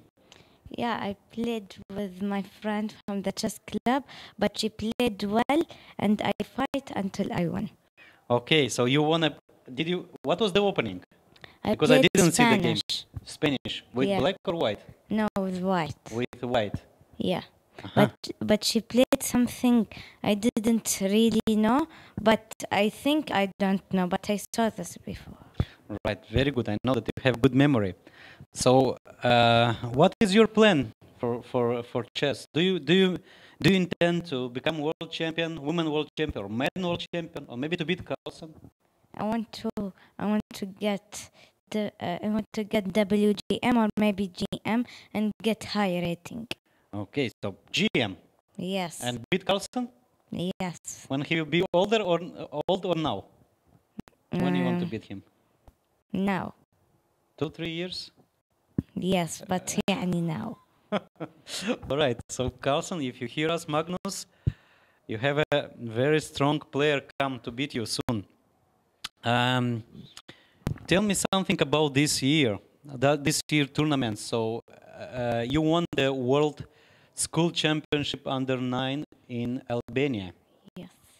And what are the plans? Are you planning? I know that UAE, United Arab Emirates Federations, choose you for the Olympiad. Yes, and I'm ready. I want to win all the strong players. You want to meet the strong players at the Yeah, Olympiad. and I want to win them. Want to win them. Yeah, very good. And we, as your coaches and supporters, will do all the best to help you to beat all the strong players. What is your favorite opening in chess? Or no favorite opening for white? For white, I like to play my opening. Which the opening? most. Spanish. Spanish. Yes. And for black, if white plays d4, what do you prefer? I like to play King's Indian. King's Indian defense, very aggressive. Yeah. And who is your favorite chess player? I don't know. You don't have? No. No. No. No, you did Polgar, no Huifan, or maybe Magnus Carlsen, or Garry Kasparov? No. None I of them. don't have favorite player. Okay. All of them are good. All of them are good. But, okay, as a style, as a chess style, like which do you prefer? Positional or combinations or maneuvering or end games? I like tactics, like player that plays like tactics and sacrificing things. So, as a chess player, who is playing in your style, like more close to your style? Tal. Mikhail Tal. All right, very good. Okay, Roda, thank you for being to our studio. Next time, bring your game and we'll analyze the game. I remember the game. You remember the game? Can you show the game? Yes. We'll try to put on our board. Even we don't need the moves. All right, we'll use the other board. Which did Yeah. I give you the The score sheet? the score sheet. No, you have the memory. Let's. Yeah, Okay. okay. Can you show the board, please, and we'll try to see to see the game. Yeah, today's brothers game. E4, Yes. E5, Yes. knight F3. You played with white pieces. Yes. Knight F3. Knight C6. Yes. Bishop B5. Bishop B5. Bishop C5. All right. Very aggressive. I played here D3. I would not say that this move is very. It's not the first choice. Is the pawn E4 under attack? No, but here I was thinking to play knight C3 or castle, but I prefer D3 first. Why? Because I wanted like to play D3, like to I want like first to play D3, knight C3, and then castle. And then castle. All right, but what about the rules? First you should make castle and maybe C3, D4 at once because the bishop is exposed on C5. Yes. Why not C3? Followed by D4. Yes, this is good plan. Or castle. Okay, D3. D3. D3, H6. H6. Yeah. Preventing bishop G5 move? Yeah, but that was not my idea. Mm-hmm. But Castle. anyway, your opponent prevent the Yeah. move. Yes? We play knight F6. It's a blunder. Blundering the pawn. Yeah, knight, bishop C6. Of course, black could play here or D6 to Yeah. defend the pawn, or knight E7 to But defend my the pawn. idea after D6, like normal Spanish plan, like with rook E1 and knight D2 and knight F1. Rook E1, knight D2, knight F1, knight G3, C3, Yeah. D4, and so on and so on. Yes. All right, so your opponent here decided to sacrifice a pawn. Or simply she didn't see that you can take the pawn. Maybe she simply didn't Okay. see. Bishop take by D. I take. Yes. Bishop D6. Queen D6, I mean. All right. Bishop F4. Bishop F4. Yeah. Brave decision. Bishop D4. Looks like a blunder. No, it's not a blunder. Not a blunder. Knight G6. It was not. Knight G6. Maybe she played Queen B4. Knight G6, Yeah. Queen B4, knight takes rook, I take on B2 by Queen. and if C3, I take on A1, but nonetheless the knight is trapped. stop. What about the queen? I know that you like very much the positions of trapping the queen. Yes. So, But how to trap the queen? okay, let's After try. taking on D4. Chess is not checkers. Okay. This is the big difference. In chess, you are not forced to take. Yes. How to try to trap the queen? But how?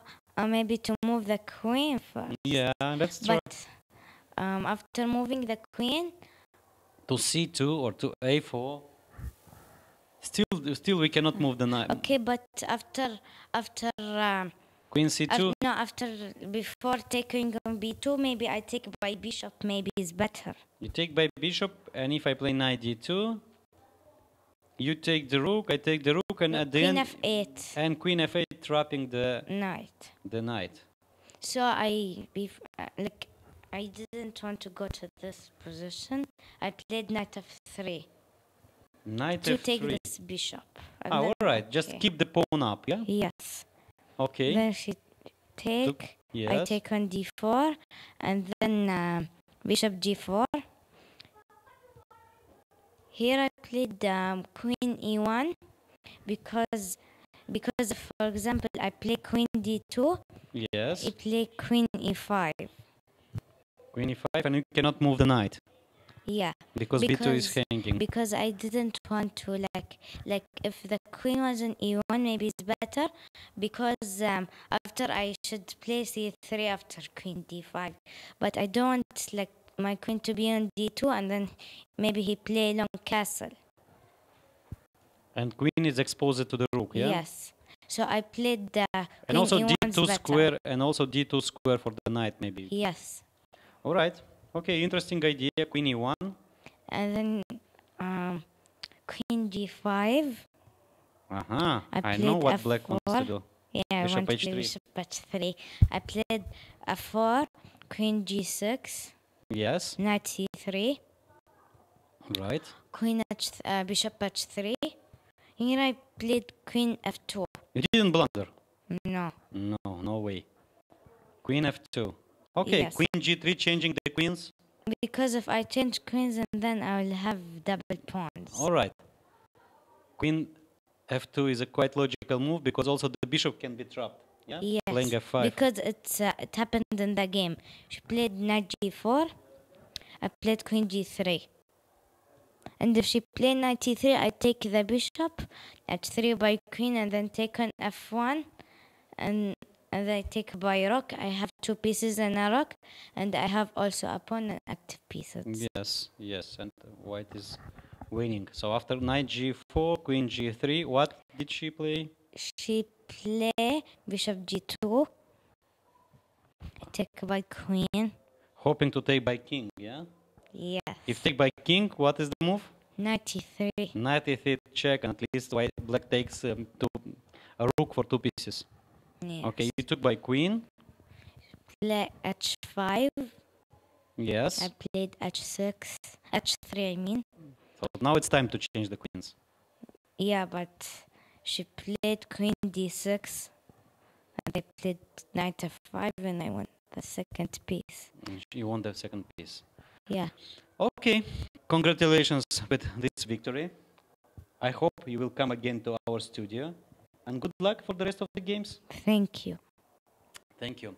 Okay, let's follow the games of our tournament. Board number 1. Board number 1. White is still thinking, and the position is really crazy.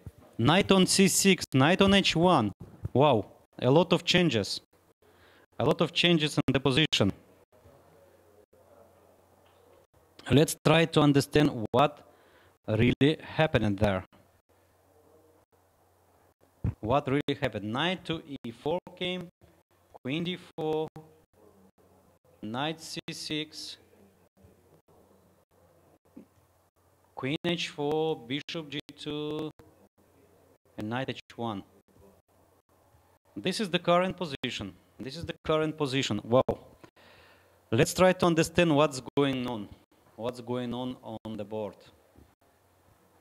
So there is 2 options here for white. Taking the knight on G1, on H1, sorry, by rook or by bishop. Yeah, knight is E7 now is not a move because just losing a piece. So taking the knight by rook or by bishop, I don't know. Okay, let's try by bishop to keep the rook on the open file. Bishop takes H1. So now obviously the threat is Knight E7 check. Knight E7 check.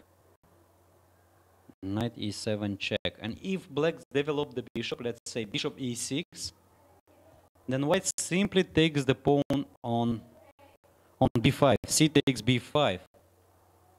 I would say it's a really nice compensation for the exchange. The strong knight on C6, the passed pawn on B5, B6, B7, soon this pawn can simply be a queen. Wow. Did Dinara Sadwakasova outcalculated the monster? Richard Rapport. Okay, let's put the... Yeah, bishop H1, bishop takes H1. No, Dinara is thinking and she played the move queen C5. Wow. What a move. What a move, queen C5 here, just ignoring the knight, ignoring taking the knight. So white is a rook down, but knight E7 is a threat. Wow, it's a really impressive move. Let's try to understand what is the idea behind this move. If black simply develop the bishop to E6, knight E7 check, king H8, bishop takes A8, so black is forced to take on A8 back, and rook takes H1. And after b takes c4, I don't know. White won back the exchange, but lost the initiative. In my opinion, white should take the pawn on b5 in some variation. So the b5 pawn is much more important than the exchange. This is my opinion. I don't know. Queen c5. Queen c5. Okay, bishop e6. Let's try to understand if there is any other. No, knight f2 back. Knight f2 back. Okay. Knight e7 check. King h8. And knight g6 check. Oh yeah, this is the idea. Hang on. Knight f2 check. Knight e7. I don't believe black's idea is to take on e7. Queen e7, no, white is just winning. So once again, knight, king h8, knight g6 check, h g6, queen takes f8, king h7, bishop takes a8, knight takes to d1, queen takes to c8, and b takes c4.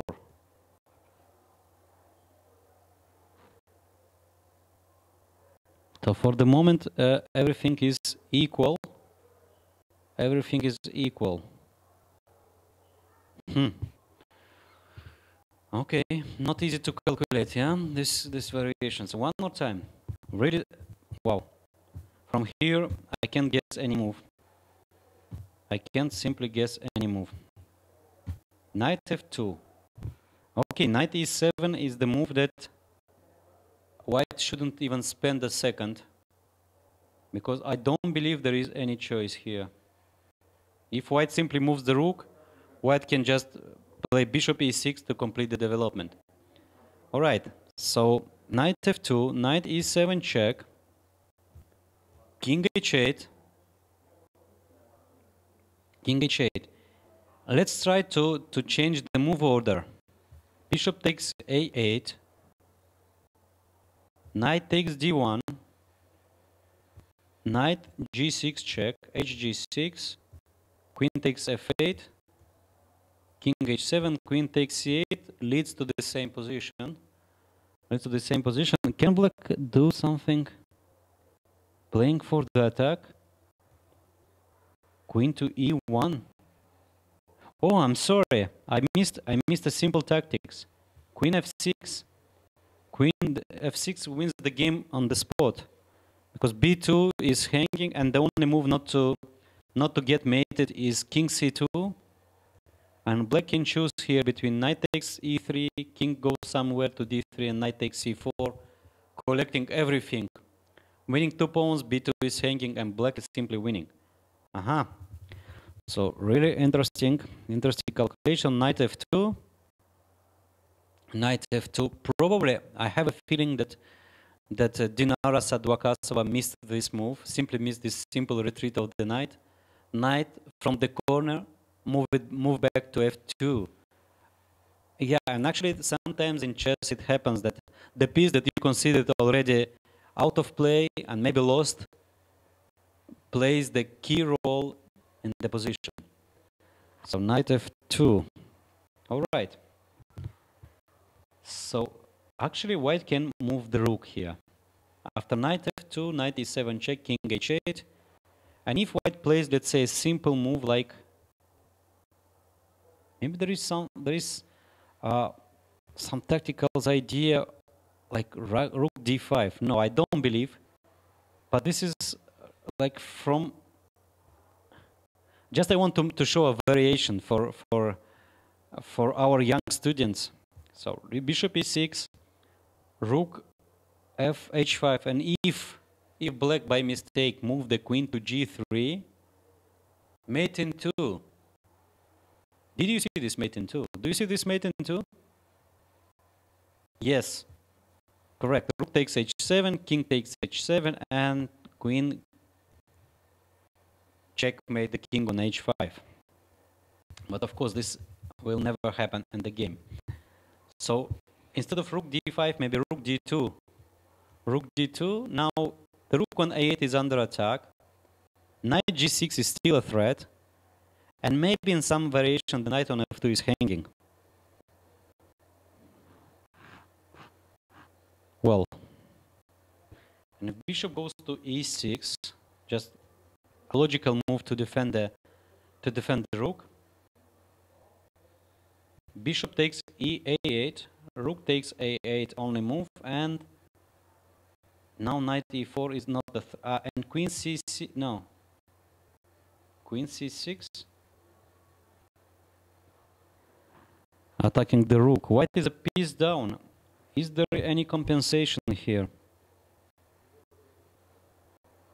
Yeah, hard to imagine. Hard to imagine there is compensation here. No, I don't think so. I don't think so. There is a compensation. All right. So I don't know. Like from my my calculation, black should be better here after knight f2. I'm not using any computer assistance, so if I'm wrong, so please don't beat me too much. So okay, very interesting game. Let's go to knight f2. Let's go to board number 2.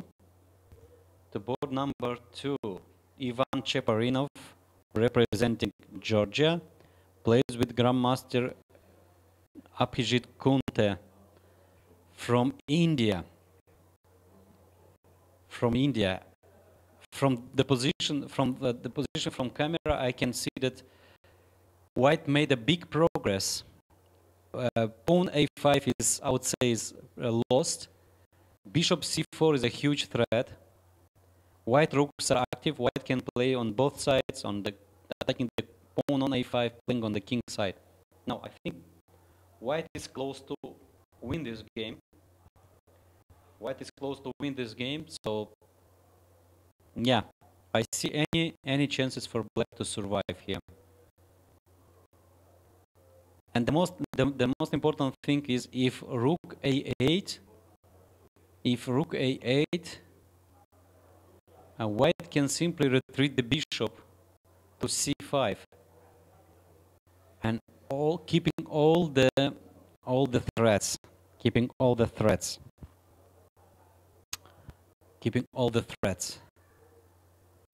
So, but rook a8, I don't know if there is any other move. Black can play e4, hoping for some counterplay. e5, e4, and if d takes e4, maybe come with the knight. No, but really I don't see any big benefits from e4, f takes e4, and knight g5. At least creating a threat of knight e4 check. Yeah, maybe e4, trying to play actively with counterplay, but after f takes e4, knight g5, bishop c4 check, black's king is in a very poor position, so I don't believe it gives any chances for black. Okay, so big advantage. Let's go to white to move. White just took a pawn. Yeah, and there is no rook a8 because bishop e6 played instantly. Black is down to 12 minutes, 11:59. It's just a pawn down and really no compensation. All right, so probably white is close to win. Let's move to board number 3. To board number 3. Yeah, back to board number 1. Dinara Sadwakasova is still thinking, and she's down to 11 minutes only.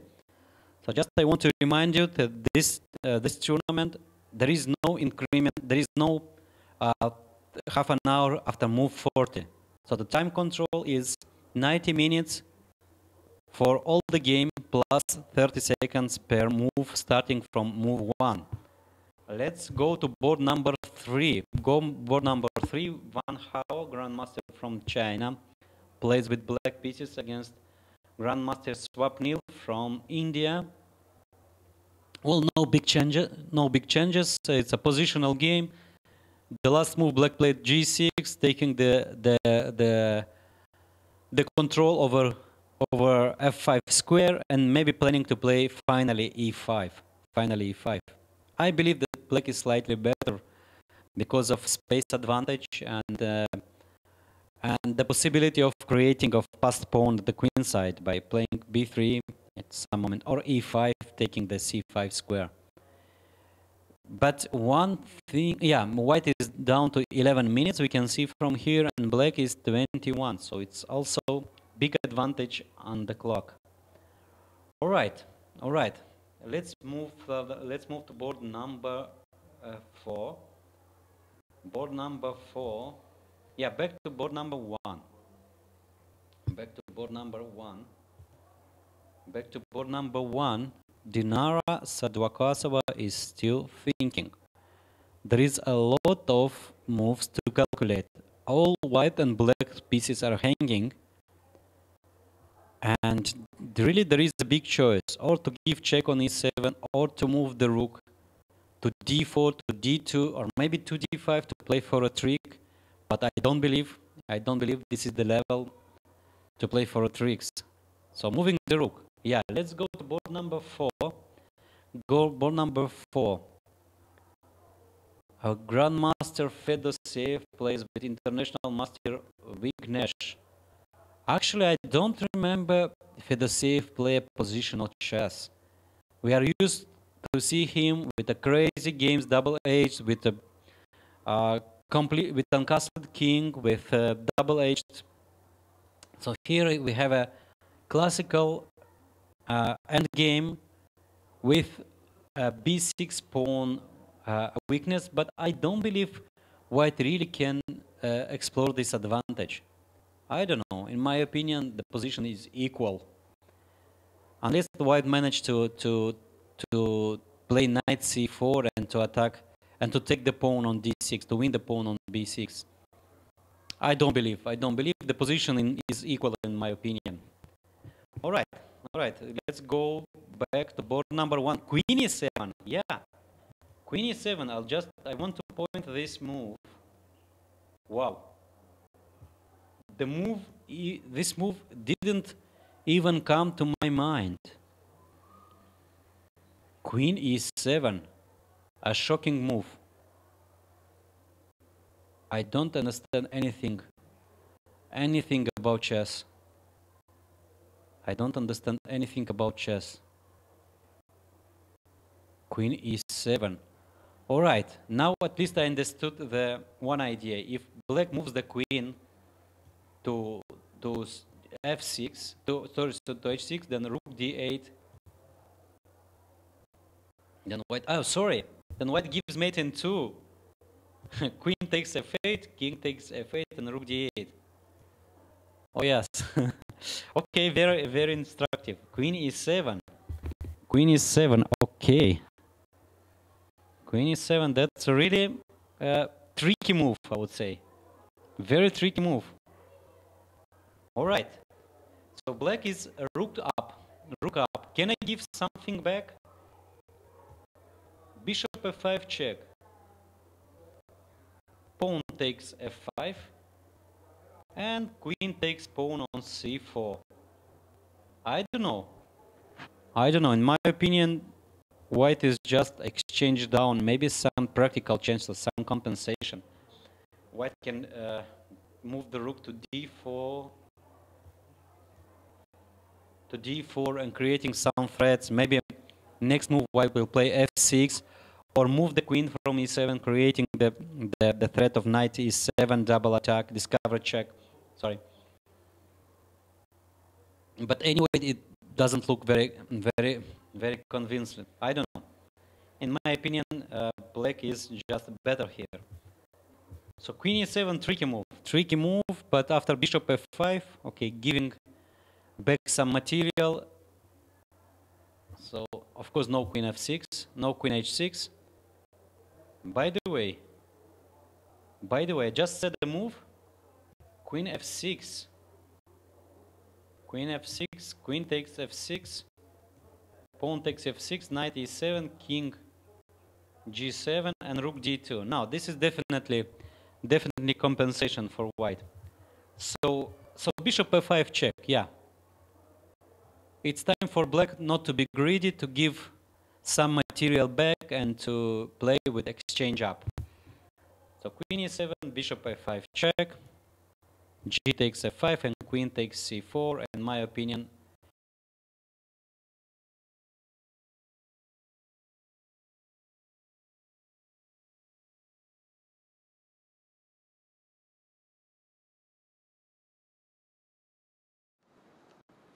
yeah, we have some result. Grandmaster Dubov won his game, actually.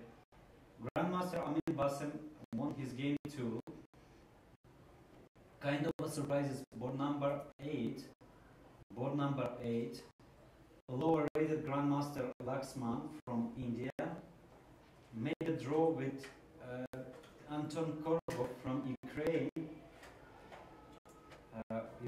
So the difference of 200 points doesn't give you a winning automatically, a winning game. So it's draw.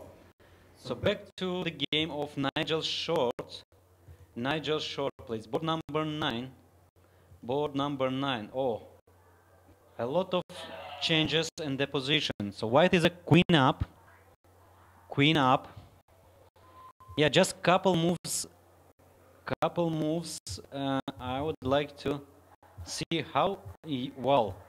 And here black played d4. In my opinion, this is a big positional mistake.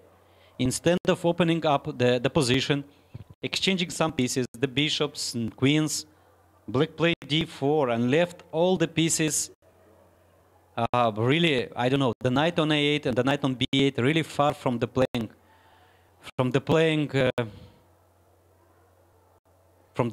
I don't know. d4. It's really a big mistake, a big positional mistake. Actually, I don't know. And after knight g7, oh, listen, g4, it's clear that white's pieces on the king side are just much more in quantity. So queen, rook, two knights and bishop against queen, bishop and rook. Knight on a8 and knight on b8 are doing nothing. Knight c7 back, knight h5, knight c6, okay. Finally black developed the knights back, but it's already too late. Knight f6, nice knight move, and the queen is trapped. So black is forced to give the queen, and I don't know. Probably white is winning. It's of course the matter of technique, but it's not that difficult. Probably white should play here, retreat the knight to h5, follow it by knight f6 check. Actually, white needs here the pawn g4. If white wins the pawn g4, h pawn is just queening. So I don't know. Rook takes f6. Maybe black can play knight e5 here. There is some tactical idea, starting with the move f7. I don't know. I think white is just winning here. Very strange decision. So the move d4 here, just I want to show you one more time. So please avoid this kind of mistakes, because instead of opening the center and changing the queens, black here played d4. A big positional mistake. Instead of taking d takes c4. All right, so Nigel Short starts this tournament with 2 out of 2. Let's move back to board number 1. Back to board number 1, because really next few moves, next couple of moves probably will be decisive. So queen e7 and board number 1. I would like to see the moves. Yeah, we have 15 minutes delay on live coverage, and board number 1. Board number 1. I'd like to see the game. Yeah. All right.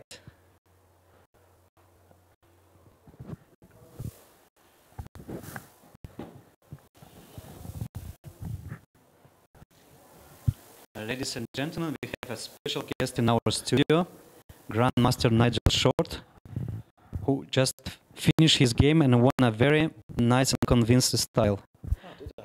Yeah, I think so. Good to know. I think so. Okay. Yeah. F5 move. I would say this is really wow. You like that? Yeah. F5. Yeah, here F5. Sorry, No, C4 first. Yeah. And now F5. Yeah. I thought this was very promising. It's a thematic move. Yeah, actually, it's from French type of positions. Yeah, that's basically it. Yeah. Yeah, and you are one of the greatest specialists in this closed Sicilian. I mean, it's not a very. It's more. Of a, yeah. It is more of a French defense type of. But here, it's a very logical move because, look, when I play F5, I am half opening the F file for my rook. I open the diagonal for my bishop, and I give my knights two. I've got both knights, the square F4. And in fact, he's played his pieces in a very strange way. Yeah, especially the knight on B6. Yeah, and he's got this temporary pin. I don't know what happened because I thought I was doing very well, but then after a few moves, I was less convinced with. Yeah, was H5 good? H5 is good, yeah. I was very surprised. I thought this was kind of a ridiculous move, but the more I thought about it, as the game went, I didn't find anything very convincing because I thought I was doing really well here, and maybe I'm too optimistic because I just thought Queen H5 is coming. And what about let's say Queen D7 maybe? Yeah, just Queen H5. Queen H5. Yeah, and I just thought. And still black cannot play knight to C6, yeah? Yeah, I've got C takes D5, yeah. And followed by E6, some break. So this one looked very dangerous to me. And okay, so takes. Right. And it was a clever defense. I mean, it's a sort of. It's basically just to keep my queen out of the game. So so takes here, and now this kind of looked like a normal move to me. But my knights are very strange here. And Queen D7, I think, is his only move because he cannot. Well, he cannot play knight c6. He can play knight d7. So he's got to do something quite quickly. And knight g7 check is also a threat, by the way. This is the only move that stops it. And now I wasn't sure. I mean, my next moves were not very convincing. You mean a3? Yeah, I don't know. This classical approach, just to open the second. Yeah, because I thought, God, maybe the guy gets to castle queenside at some point if I'm not. I just didn't see anything very clear. So, what about some I don't know, G4 here? Yeah, G4, and then I started to worry about rook G8 moves. Immediately. Yeah, I mean, maybe it was wrong. Okay, let's take. Yeah, now taking on C4. Taking on C4, taking on E6, I don't know if immediately or after. Okay, taking on E6. Who knows, maybe you can take the queen. Just Queen E6. All right, let's try Queen E6. No, he doesn't like it. No, I'm not impressed. But why? Actually, why? Yeah, well, anyway. It's hard to say because knight takes E6 lose the game after take and rook F. Well, it's and rook somewhere to G3. G3, taking a lot of material. Yeah, sure.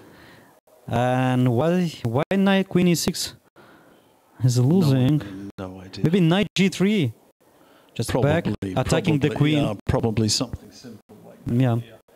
Okay, so maybe that was just ridiculous, but I don't know. It was also too. G4 maybe this was interesting. I don't think what I did was good. I mean, okay.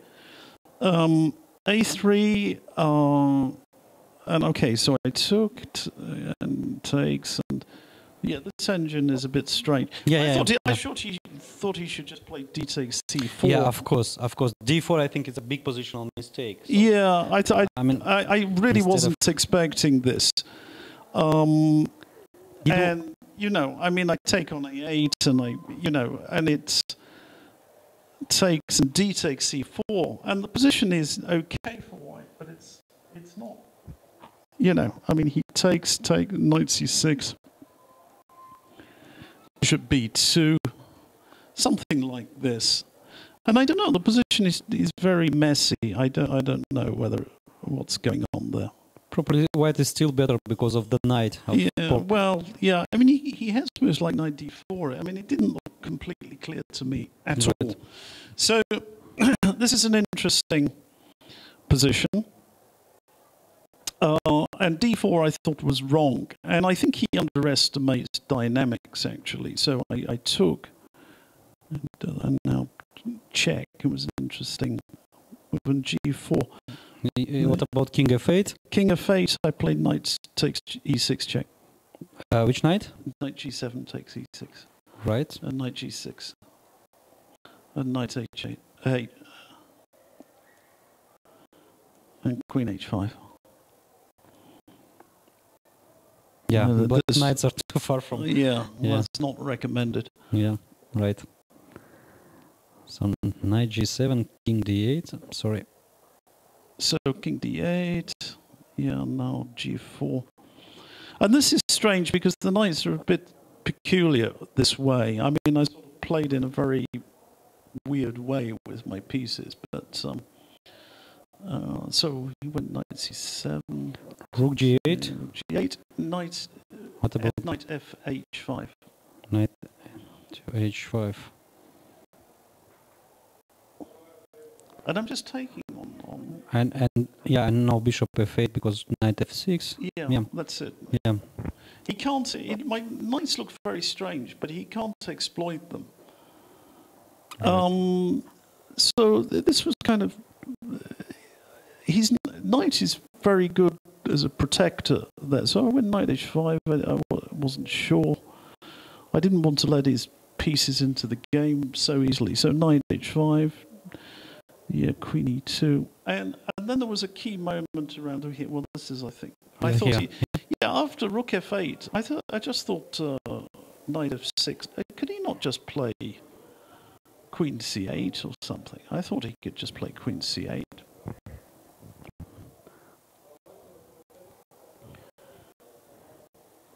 And if white just take a pawn, take a knight g4. Okay, this. Sorry, the knight is under attack. Yeah. I didn't see. So take, and queen g4, knight e5. Huh? Well, queen g4.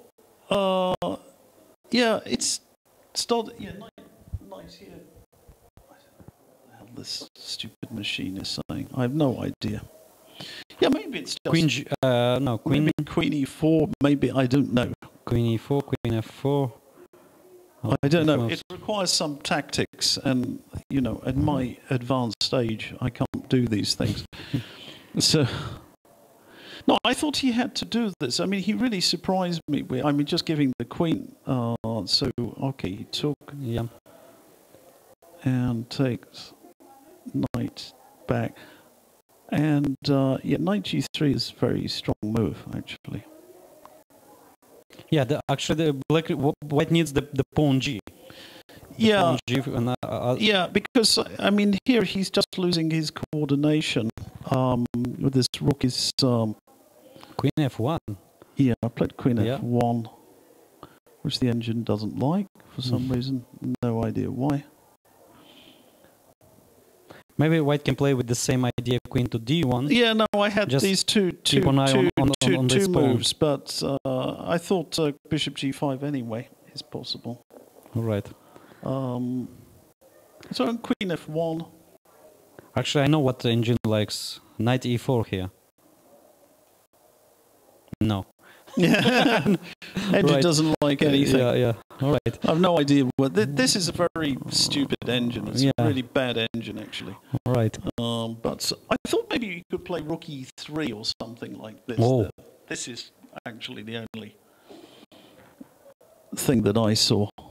And yeah, well, I mean, I didn't believe it, but you know how it is that somehow, you know, 92 I can play, and it's maybe too much. It's a bit ridiculous. Yeah. Sometimes you get carried away with some brilliant ideas, but I think it's a bit too brilliant.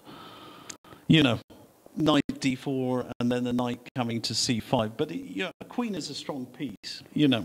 actually, maybe white is not forced to take the knight. Yeah, well, not maybe queen g2 and well, give some counter chances. Yeah, like takes on b3. Yeah. It's okay. So This was some sort of practical Right. concerns. I didn't really believe it actually. I mean, I wasn't, let's say, very worried, but those are the sort of things you start to get concerned about. So he went bishop g5, and now, and queen f4. That was good enough. And yeah, I mean, actually, Yes, he's just. yeah. I mean, basically, knight e4 and knight takes c5 and queen d6. It basically, his position, you know, it just collapses completely. The moment I get the queen and knight working together, it's game over. Yeah. You know, for a while he had good coordination, and his king and knight were sort of keeping my pieces out. But now suddenly my queen penetrates and his knight drops off. And, So Black needs a knight to d6 just to have everything. Like, yeah. something like that. Yeah. Right. Good start comparing to last year. Well, I No? had two draws last Yeah. year, so yeah, that's very. Oh, sorry. Yeah.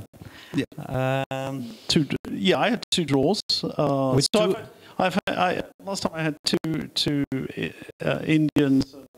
You know, I've started with two Indians, but I've improved by 100% since last year. So Right. I'm getting better in my old age. yeah, but still, the result of last year is impressive. Thank you. So, all right.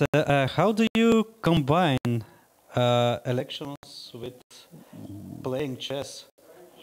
I do both of them badly. At least playing chess, I can see clearly. So it's a good. I mean, Yeah. winning in style. So still not bad. Yeah. So the election is really taking up a lot of time. There is a lot of nonsense going on in elections as usual. So the main policy of the Macropolis team is just to say, we are winning easily, vote for us because we are going to be the winning team. And there are no policies. It's just going to be a continuation. We've had 32 years of this guy as deputy president, and he's deputy president, and now he's trying to become a president without any money. So he's always had somebody else's money this time. And then and then we have Arkady Dvorkovich. He's obviously a much more intelligent and accomplished person than the guy he's trying to replace. But It's not just a continuation of Kirsan. no, it's not. It's not. It's a continuation of Russian diplomatic power and Russian money. But it's. I wouldn't say this is a continuation of Kirsan. So, obviously they put up a much stronger candidate. I think, quite honestly, if Kirsan would have run and been re-elected, that would literally be the end of FIDE. Right. Quite literally, because you cannot run an organization without a bank account, and I think it would have collapsed. So he had to go. It was obvious his ship was sinking. And, you know, Dvorkovich has come along. Yeah, it's definitely a continuation, as I say, of diplomatic influence. We are seeing this all the time, actually. This is going on. The Russian embassies are contacting various people. On the other hand, you know, at least in some of his interviews, he has made more sense than the other candidate here. So, yeah, I'm the only one who's bringing, as is clean hands, that's the name. The only candidate for proper reform, and I believe all the candidates think exactly the same. Macropolis talks a lot, but everybody is preparing for the second round of voting. Nobody's going to win. So in this case, if nobody's going to win in the first round of voting, you may as well support real reform, someone with a genuine love for chess, you know, who's been all over the world, 120 countries, promoting the game, and I've got a very, very good team with me. Nobody who's tainted by previous regimes, and I've got a lot of skills there as well with the people who are. Do you use this this tournament or this opportunity to speak with, to discuss with the local, I don't know, people who can support you? Look, you always, it's not the primary purpose of coming here. The primary purpose was to play a tournament, but it's really a very big mistake if you don't speak to people when you have the opportunity, because there are people you can see here who you won't find at other places as well. So, yeah, there is some of that going on at the same time. All right. Anyway, we would like to see you playing chess, first of all. Because, and good luck. Thank you. 7 more rounds to play. So. Yeah. Yeah. Okay, yeah. Great. Yeah. Thank you. Thank you, Nigel. Cheers.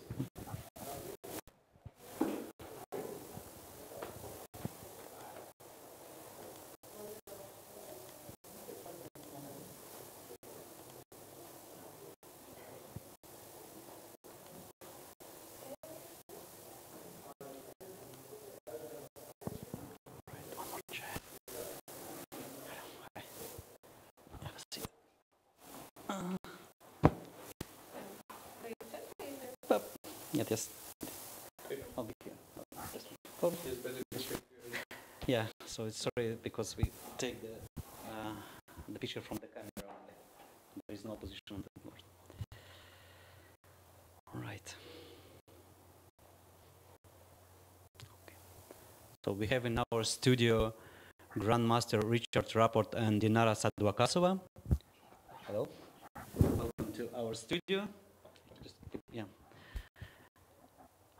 Share us, please, some key moments of the game, because really the game was very interesting, excited, not only for you and also for auditorium, for our viewers. Okay, first of all, I have absolutely no idea what was going on. I might have been just lost at some point. Okay, wouldn't be that surprised. Yeah, this is very interesting. This d takes e5 idea, and after that, what she played was okay, very principled. I mean. Aggressive. Yes, extremely aggressive. Yeah. I was already scared to, to manage to move 20. Yeah. So c6 here. Yeah, actually here white can probably. I mean, there is a big choice. Maybe g3, bishop h3. It's one of the idea. Knight g5. I don't know. Yeah, but the other candidate. I thought that H3 and G4 is quite an interesting idea. And okay, I thought. You could do with rook G1. It's the same. Yeah, maybe. I thought about rook G1, but yeah, next game. Rook G1, yeah, with the same idea, but maybe the rook is okay. There is no knight F2 in some. Yeah. Yeah. So okay, so GH3, and as I understand, the position is new for both of. Yeah. So no theory, nothing, no. All right. Queen E7, G4, Knight C5, E3. Yeah, this E3 I wasn't sure about it. Maybe you could just keep the pawn on E2 to have sometimes bishop Yeah. E3 or something like that. Yeah, I thought you're gonna play E4, then maybe. Yeah, but I wasn't sure. I mean, you know, E4 is okay. It takes and also gives something. Yeah, maybe. So what okay, is? but what should I do instead of E3? What about A3s? Maybe Same A3? A5, yeah, or no? So this time is different. I'm only Uh, calculating A3, bishop C3, bishop C3, and then maybe knight F4. I don't know. but then we can just take on E5 or By bishop. Ah, Or by maybe knight. bishop, yeah. yeah, by something. Yeah, looks fine for me. Yeah, this is Yeah, knight F2, bishop D6, Yeah, yeah. bishop D6. Yeah. Queen E3 check. Or no bishop just or something. ah, sorry. Maybe just some compensation. Right. So bishop takes G7, rook G8, and bishop back. Yeah, probably bishop D4 or something. But it's not too much. It's a full rook. Yeah, maybe instead of bishop G7, just bishop G2, or Oh yeah, just to no, I don't know. I just Here bishop G2. I'm not sure. Yeah. something. Maybe some idea with queen C3, bishop F6. It's one point also. Ah, yeah, maybe. I don't know how to make it happen. It just feels like yeah, but okay, maybe it's not. I mean, So on A3, A5, is it possible here probably to keep the bishop on? probably it's another move. Yeah, if we But can maybe say some this. Bishop, you know, Bishop some E3? E3 or something. Bishop E3. Yeah, sorry. Yeah, bishop E3 maybe. Okay, bishop. It's fine. It's fine. Short on microphone. Yeah. Yeah, maybe bishop E3. And then at one point you might be threatened to take. Yeah. Okay, bishop E3. Okay, but I can. If I take on C3, I'm better or something. Queen C3. Yeah. Yeah. At least if I do it, you know, too quick. I mean. Queen Knight 7. Yeah, but you know, okay, some G5, H4, bishop H3 or something. It seems to be pushing. Okay, it wouldn't be surprising if you know, I didn't refute Queen C2 Nimzo, I believe. So. Alright, so E3, H5, A3, castle. Yeah. Okay, let's show to our audience if white takes the bishop.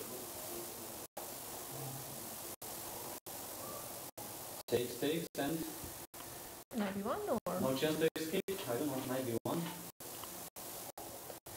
looks really. It was like there must be something. Yeah, I thought the same. Must be something, yeah? Okay, maybe some B3 and or knight E4 first. Wait, I can't remember what I was calculating. Before Yeah. Queen. Sorry. Queen E5. Queen E5. Yeah. Oh wait, then it's if this is not that position. Wait, okay. You mean after which position? So take immediately on B4. Just after A5 Yeah. straight. Okay. You play king B1, right? Yeah. Yeah. Okay. Then I thought maybe just to take back, right, and just to play something positional. I mean, I don't know what's follow up after Queen C3, Knight D7. 97. B3, Queen C3, and then Knight D7. I mean, it's not that easy, you know. I believe I will get some rook A1s going, and you know. Yeah, looks like I don't have any moves. Maybe Knight A3, but okay. I'm not sure. Yeah. Yeah. I don't know. Okay, it's very complex right now. Okay, Knight E4. Yeah, maybe Knight E4 and Knight Yeah. C5 is working, right?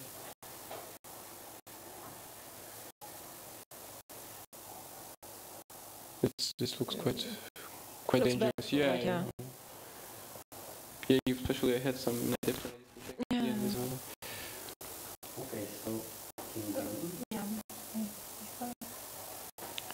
Yeah, I believe it's already tricky here after b5. Yeah, I thought you cannot capture anything. Yeah, because you have bishop e6 and Right. No, I thought even bishop b7. Just take everything and yeah. bishop b7. So after c takes b5, bishop b7. No, I thought just to take back. Maybe. And I also thought about it. Yeah, bishop b6 is also a move.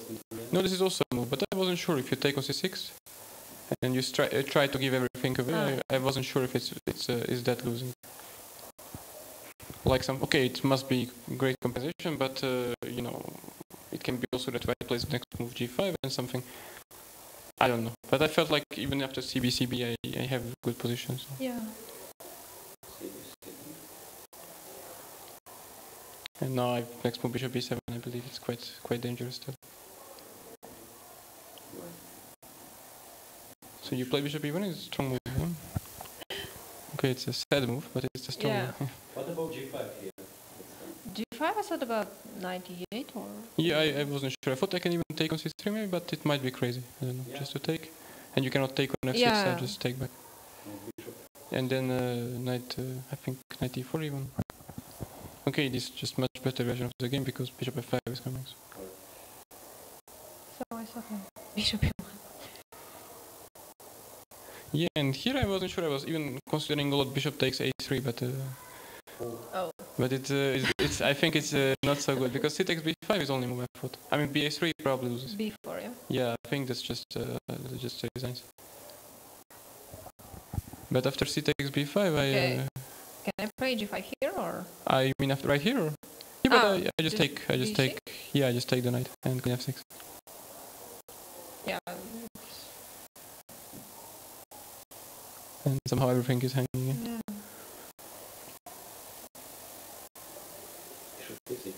Yeah, but Yeah. after, I didn't calculate it. after cb5 I couldn't make it work, and cb5 now you have g5 and it got too complicated. But maybe I am fine. Yeah, I mean, it really feels like I must be fine somehow. I mean, you're too much in the back rank, but I couldn't make it work. Yeah. Alright, so bishop takes c3. Maybe I should play here.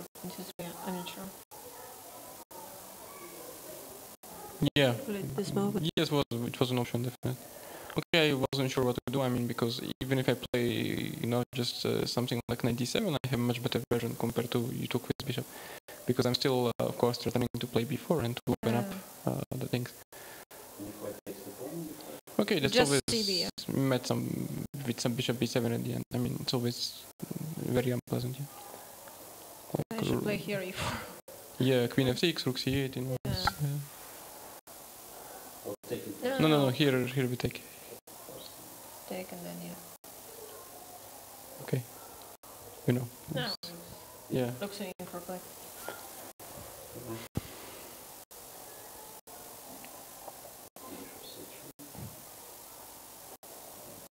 Yeah, I think it was more critical to take by bishop. I don't know, because after bishop it was like f5 is an option and b4 is an option, and I wasn't sure what's going in either of these moves. Yeah. Like f5, for instance, we discussed to take on b5. I wasn't sure, and I think white will sacrifice a piece, but something must work. I don't know. Takes and check on c4 now. And maybe check was a mistake. It seems like, but I don't know, somehow I feel like everything is very active for white. King h8 g4. Okay, of course, if she would play bishop e5, I would consider this, but it's just somehow, and I felt like b4 maybe is a solid option. Just here. B4. And now I want sometimes f5. I want ba3. And bishop d3 doesn't seem to work because f2 is hanging. I mean, you cannot kick my knight immediately. And then I have this idea with f5, g5, f4, and bishop f5. Nothing else.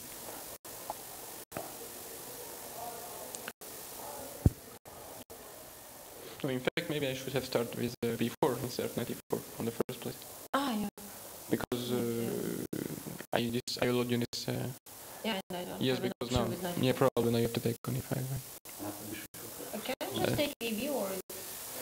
Yes, but I don't know. I will put my.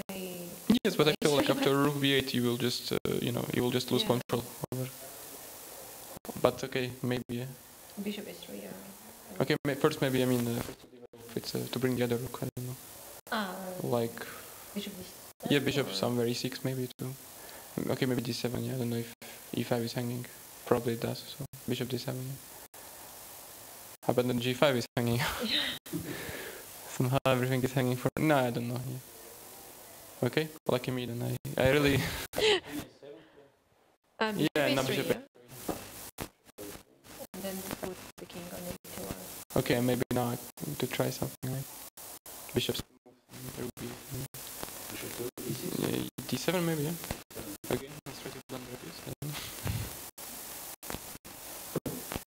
Yeah, I don't know. Very messy. Yeah, you go to a1, but you will get mated. I mean, after king e1, I have some rook b3. Yeah. And if you go to other direction, okay, it's, yeah, I don't know. But somehow it looks tempting for this. Like, I mean, I have only 1 pawn down, and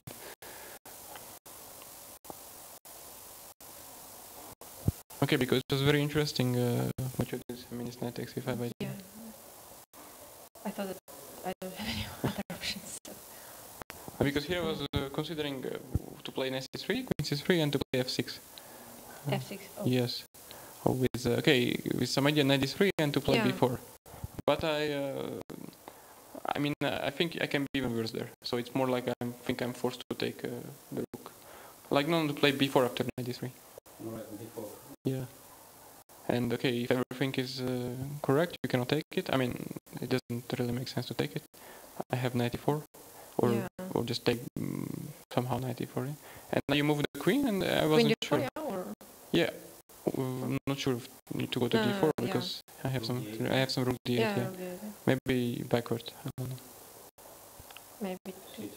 Yeah, something like that. But I really wasn't sure. Like I take on a3, but you just take back, and I still have to make progress. I mean, I don't think I'm worse, but king goes to a2, and it's a very solid position. So I thought, at the end, it's better chances if I want to play for a win to just take on f2. But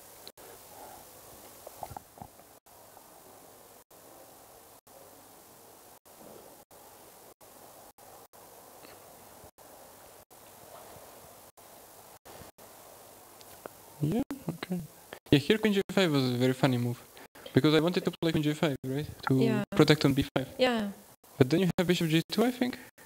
And bishop b7, which was my great idea. I think queen f4, and I'm in trouble.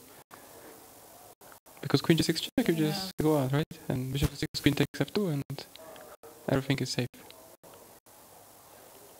I mean, okay, not real trouble, probably draw on the spot, but, I lose my advantage clearly. Queen h4 and here queen d6. I think queen d6 immediately, right? Yeah. Yeah. Instead of queen c5.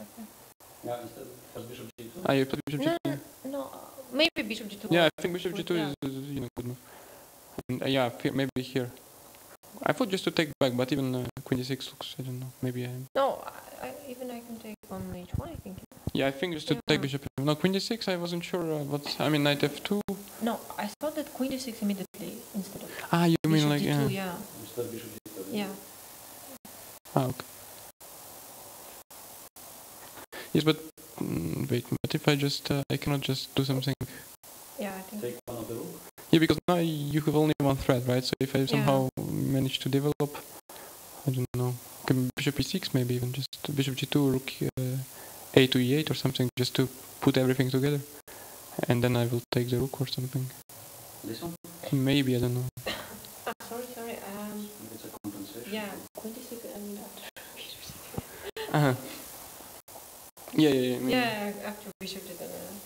That will look the position, Here, queen d6, Yes, and now knight f2 the same, I mean... Knight f2, here I have rook d2, I think. Yes, maybe this was critical. I don't know. Now I have idea of knight e7, just take on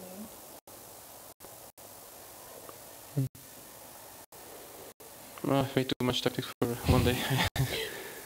I don't know. Yeah, maybe rook d2. Okay, it looks a bit. Here 97 I think works. Yeah, no, 97 and it just takes. And I will just take on a8. Yeah, I'm hanging everywhere right now. Because I mean, it's I have- made, yeah? Yeah, queen 8. So Yeah, I don't know. I mean, I still feel like there must be some move, but okay, there may not be so. Okay, but if I try some things, maybe there's not. I think rook a6 also will work. 97, king h8, and just 96, yeah? Yeah. Yeah, just rook d8, 96, rook d8. Yeah. No, I was calculating something here, but.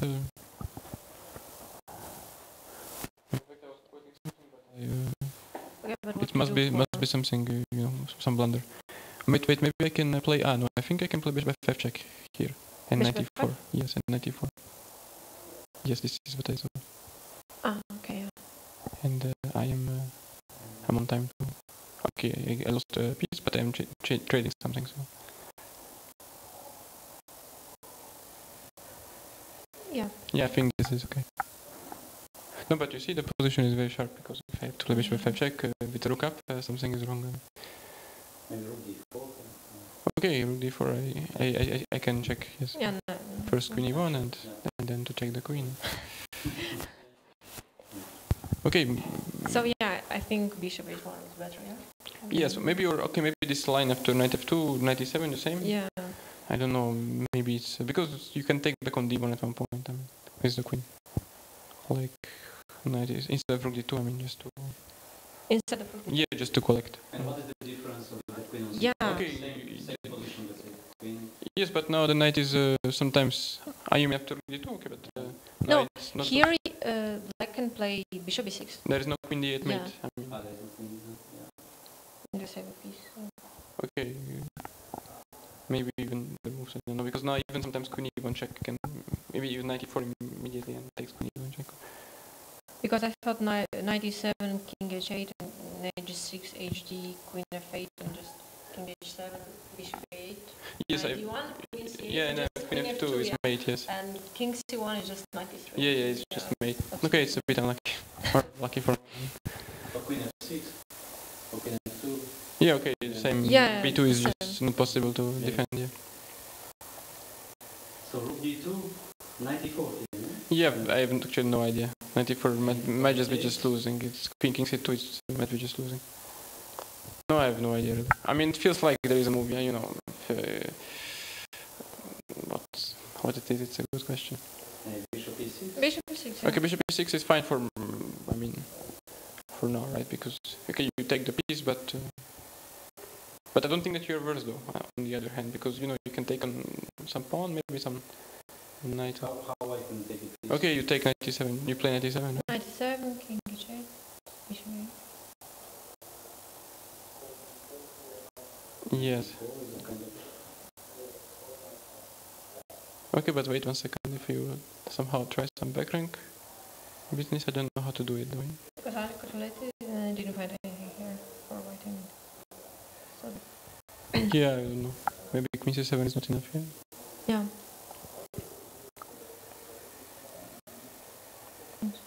Yeah, maybe I have some moves. G6? No, yeah. Okay, I guess if it's emergency, I can even play knight d3, but Yeah. yeah, just try to liquidate this emergency escape. Yeah, queen e1, and I am not worse, at least. Okay, No, just, probably it's equal, but yeah, it's a coin. so I don't know. Yeah, but it's a very complicated position. Of course, we are both missing many things. I guess. Yeah. Especially with this time control. Very, From the game, yeah. Surprising, queen is yeah, this is just losing. Yeah, because I didn't see the move queen to 7 in the final line. Yeah, that's why. Like queen e7.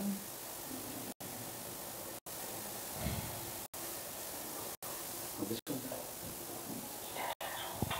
Rook B8. Yeah, I think I maybe didn't play the most precise one, but you know, okay, I have quite some material advantage. So. And all these endgames should be quite easy. Yeah.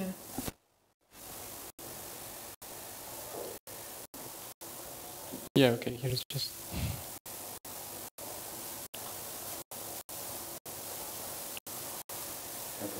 Yeah, just pick the pawn. Okay. All right. Thank you. Thank you. This is your first tournament here? For me, it's second time. Second time. When did you play the first time? Long ago. I think 2016 or 15, something, one of these. I think. I think I somehow shared first, but because, you know, ended up being the last person sharing, so, you know, it was quite a lucky finish for me. It's my third tournament, I think.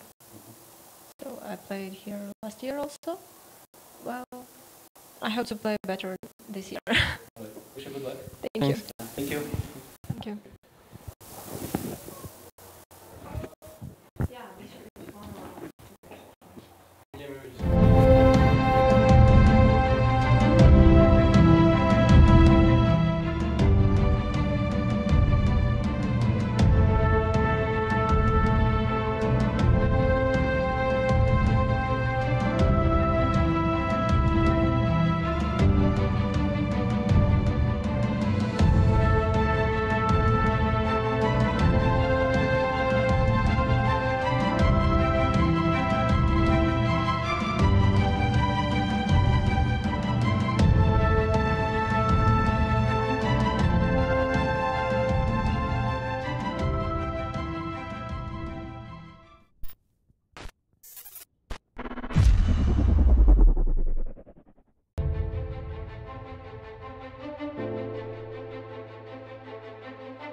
Board number 2, Grandmaster Ivan Cheparinov, representing now Georgia, played with Grandmaster Kunte Abhijit from India. Can you share us with some key moments of this game, please? Yeah. Okay, so this is my first tournament playing Georgian flag, so let's see what's gonna happen. But in the game, I think early somehow I got some advantage, I think, in the opening. So yeah, I checked this line before the game, and there are many plans for black. But I really didn't like when he changed the bishop against the knight, because somehow it's very long and elastic advantage, you know. So I don't know what he should play. Probably bishop c5 instead of bishop b4. Or there's some other moves also. Yeah, here bishop c5 was possible. Yeah. But But I take and take 4, I think. No, this was my idea. I was thinking bishop b4, bishop c knight e4, queen g7, and then I have some tricks. Yes. No, actually, instead of, can I just go back a bit? Instead of bishop takes e6, I think take with the pawn. It's interesting, actually. Yes.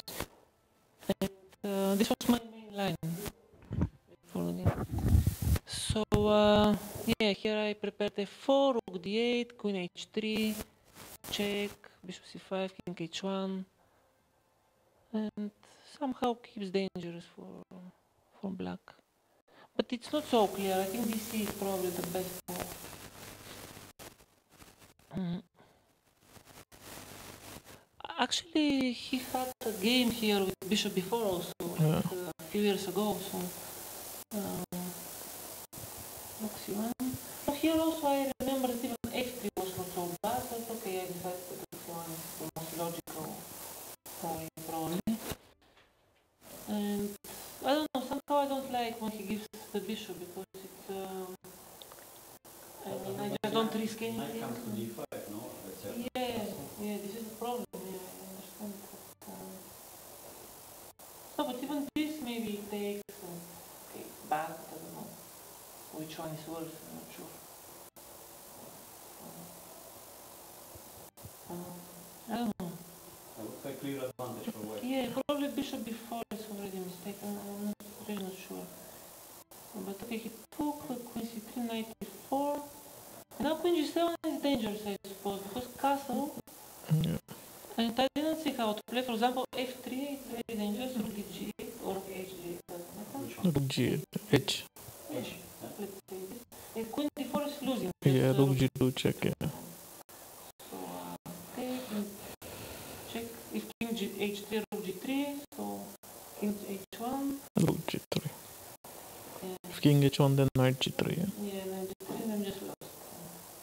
Take rook f2, queen h3, and so when I saw this line, I just said, okay, I don't calculate more.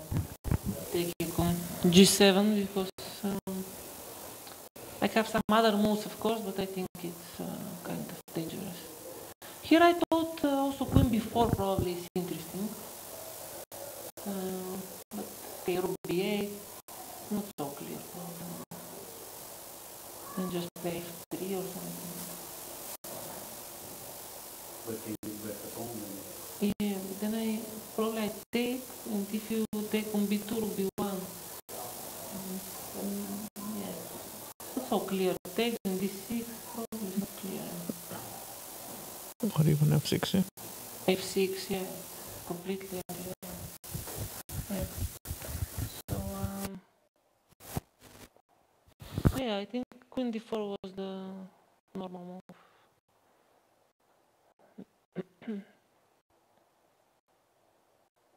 So now it's big difference for rook b8, queen g7. Yeah, now I just take it. Yeah. Yeah. Black should keep the queens at least.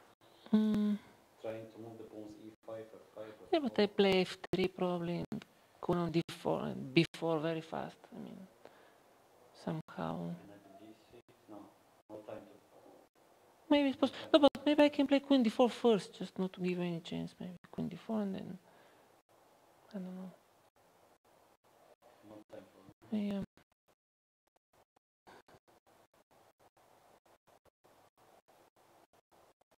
Here maybe f6 was not the best, so maybe d6. D6, yeah.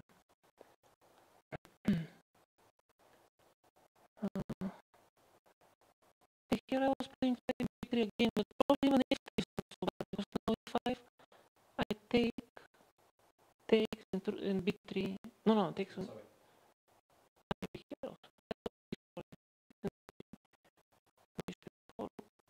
D1 probably still unpleasant. I don't know. This or the other rook, I'm not sure which one. And okay.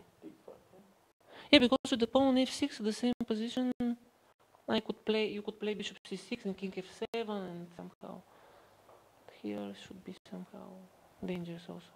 Yeah, maybe c5. Yeah. Yeah. No, also I can play b3 after d6, not give him this chance probably. b3 and if e5.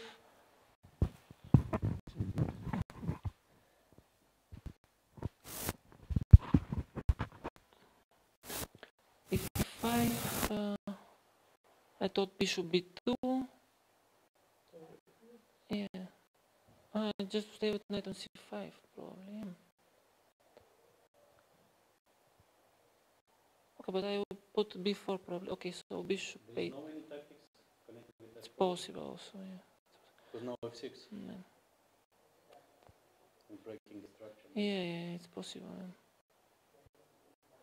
No, but also bishop a3 with idea b4 probably is also kind of interesting. I don't know. Maybe b4 and then. No, I don't know. I liked his move f6 because I think the pawn d6 is somehow weak, but I don't know. It's actually a very unpleasant position probably already. I don't know. What do you think? Yeah. Well, I thought I can save this, but Yeah. the bullet became very difficult. Yeah. Okay, so here. Okay, well, he played just couple of moves.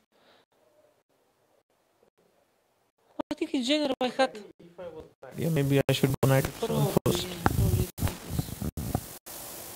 Yeah. Yeah. What is the difference? I mean, just Yes. Yeah, I played the same. No, my plan was at some point to push a3 before. You said it was not sure when. Because the problem is to not give him d5 maybe in a good moment. So it's the only counterplay.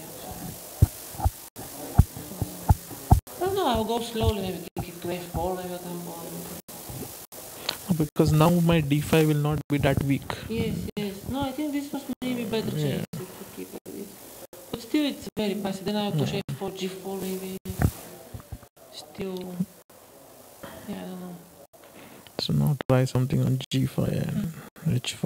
Yeah, e5, yeah, you give me After some e5, extra tempos. options. Yeah.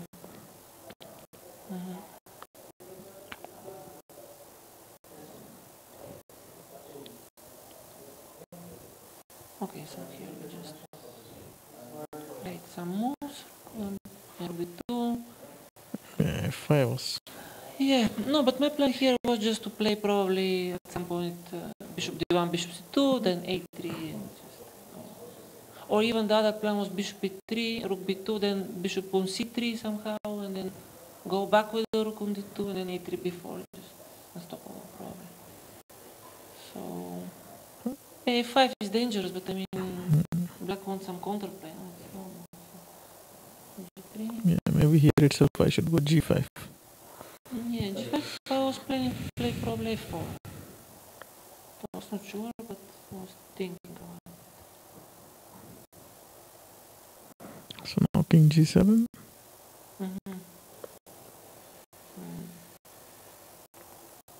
Can I take on e5? So knight e5. Oh, 1 second, I missed the play.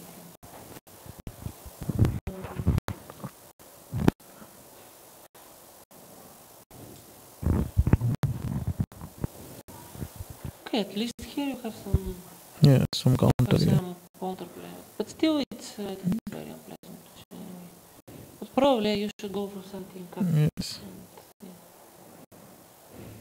yeah. So. Okay, so in a game, I think you just choose the worst moment to play e5, because here it's already really bad. And just all the This is pieces just done. Yeah. a4 is never possible because I take. I think it's, even rook c2 I was thinking for any move. I mean, just the pawn is going. I think this is lost already. Yeah, probably. So.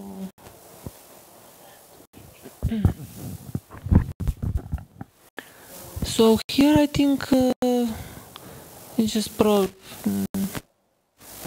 to finish. I mean, just yeah, rook 8, bishop c5 was my plan. And if you take, I take, then bishop b6, rook c7, bishop b6, and just forced to win. This is lost. Yeah, rook c6, take, and bishop c4. And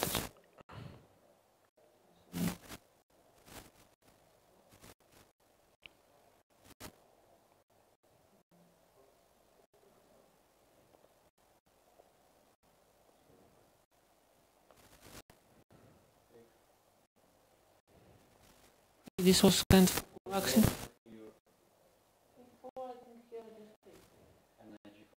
No, not. No, that's why I was waiting. That's why here I played h4 because after bishop c5 probably e4 and knight g5, and then I saw that bishop f3, bishop g4 is interesting. So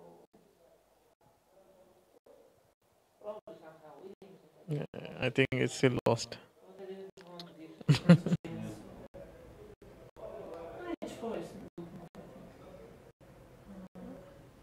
Yeah, knight h6, rook d6. Okay, here it was nice combination. G1 and f5. I mean, they probably are more. Here it was knight d5, it's just bishop d4, rook a5, and Rook g5, yeah. It's mating, almost. yeah, so bishop f4. No, this is just mate. Bishop d3. I thought bishop f5 here after rook g5, but then I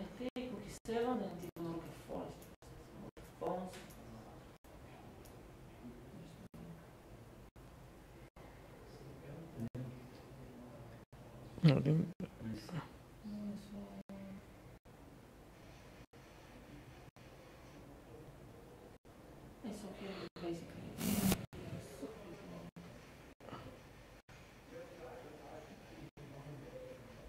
Last trick, hoping for some good game. King E3 was good.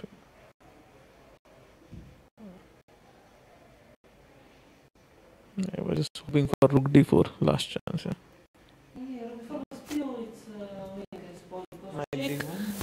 King E4, King E5 again. I calculated a bit. Rook E5, King F6, and okay, but here you have some Rook G8 or Rook F8 check, or that's why I didn't want to take King E7 and still winning, but I mean, there's no necessary for this. Yeah. So Rook F7 was a good move. Yeah. Success finish. Yeah. Okay, nice Okay. position. Thank you. Winning for white. What about this is your first tournament here or not? Yeah. Did you play before? No, in Abu Dhabi, never played. It's my first time. What about you? I think I played long back, 2012-13. 2012 and 13. Yeah. No, but actually I just want to mention that the conditions, everything, the playing hall is very good, so I really think it's one of the good organized opens that I played lately. So Thank you. Thank you. And I wish you good luck for the rest of the games.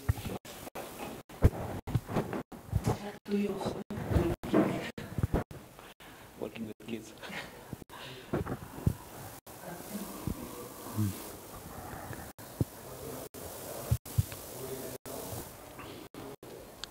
Yeah, just couple of games are still in progress. And thank you for staying with us. So a lot of interesting game we had in our studio. Rapport Richard and Dinara Sadwakasova, Ivan Cheparinov and Kunte Abhijit, as well as young champion Roda Al-Sarkal. Thank you for following us and see you tomorrow, same time, 5 o'clock p.m. local time to see the third round of Abu Dhabi Chess Festival 2018.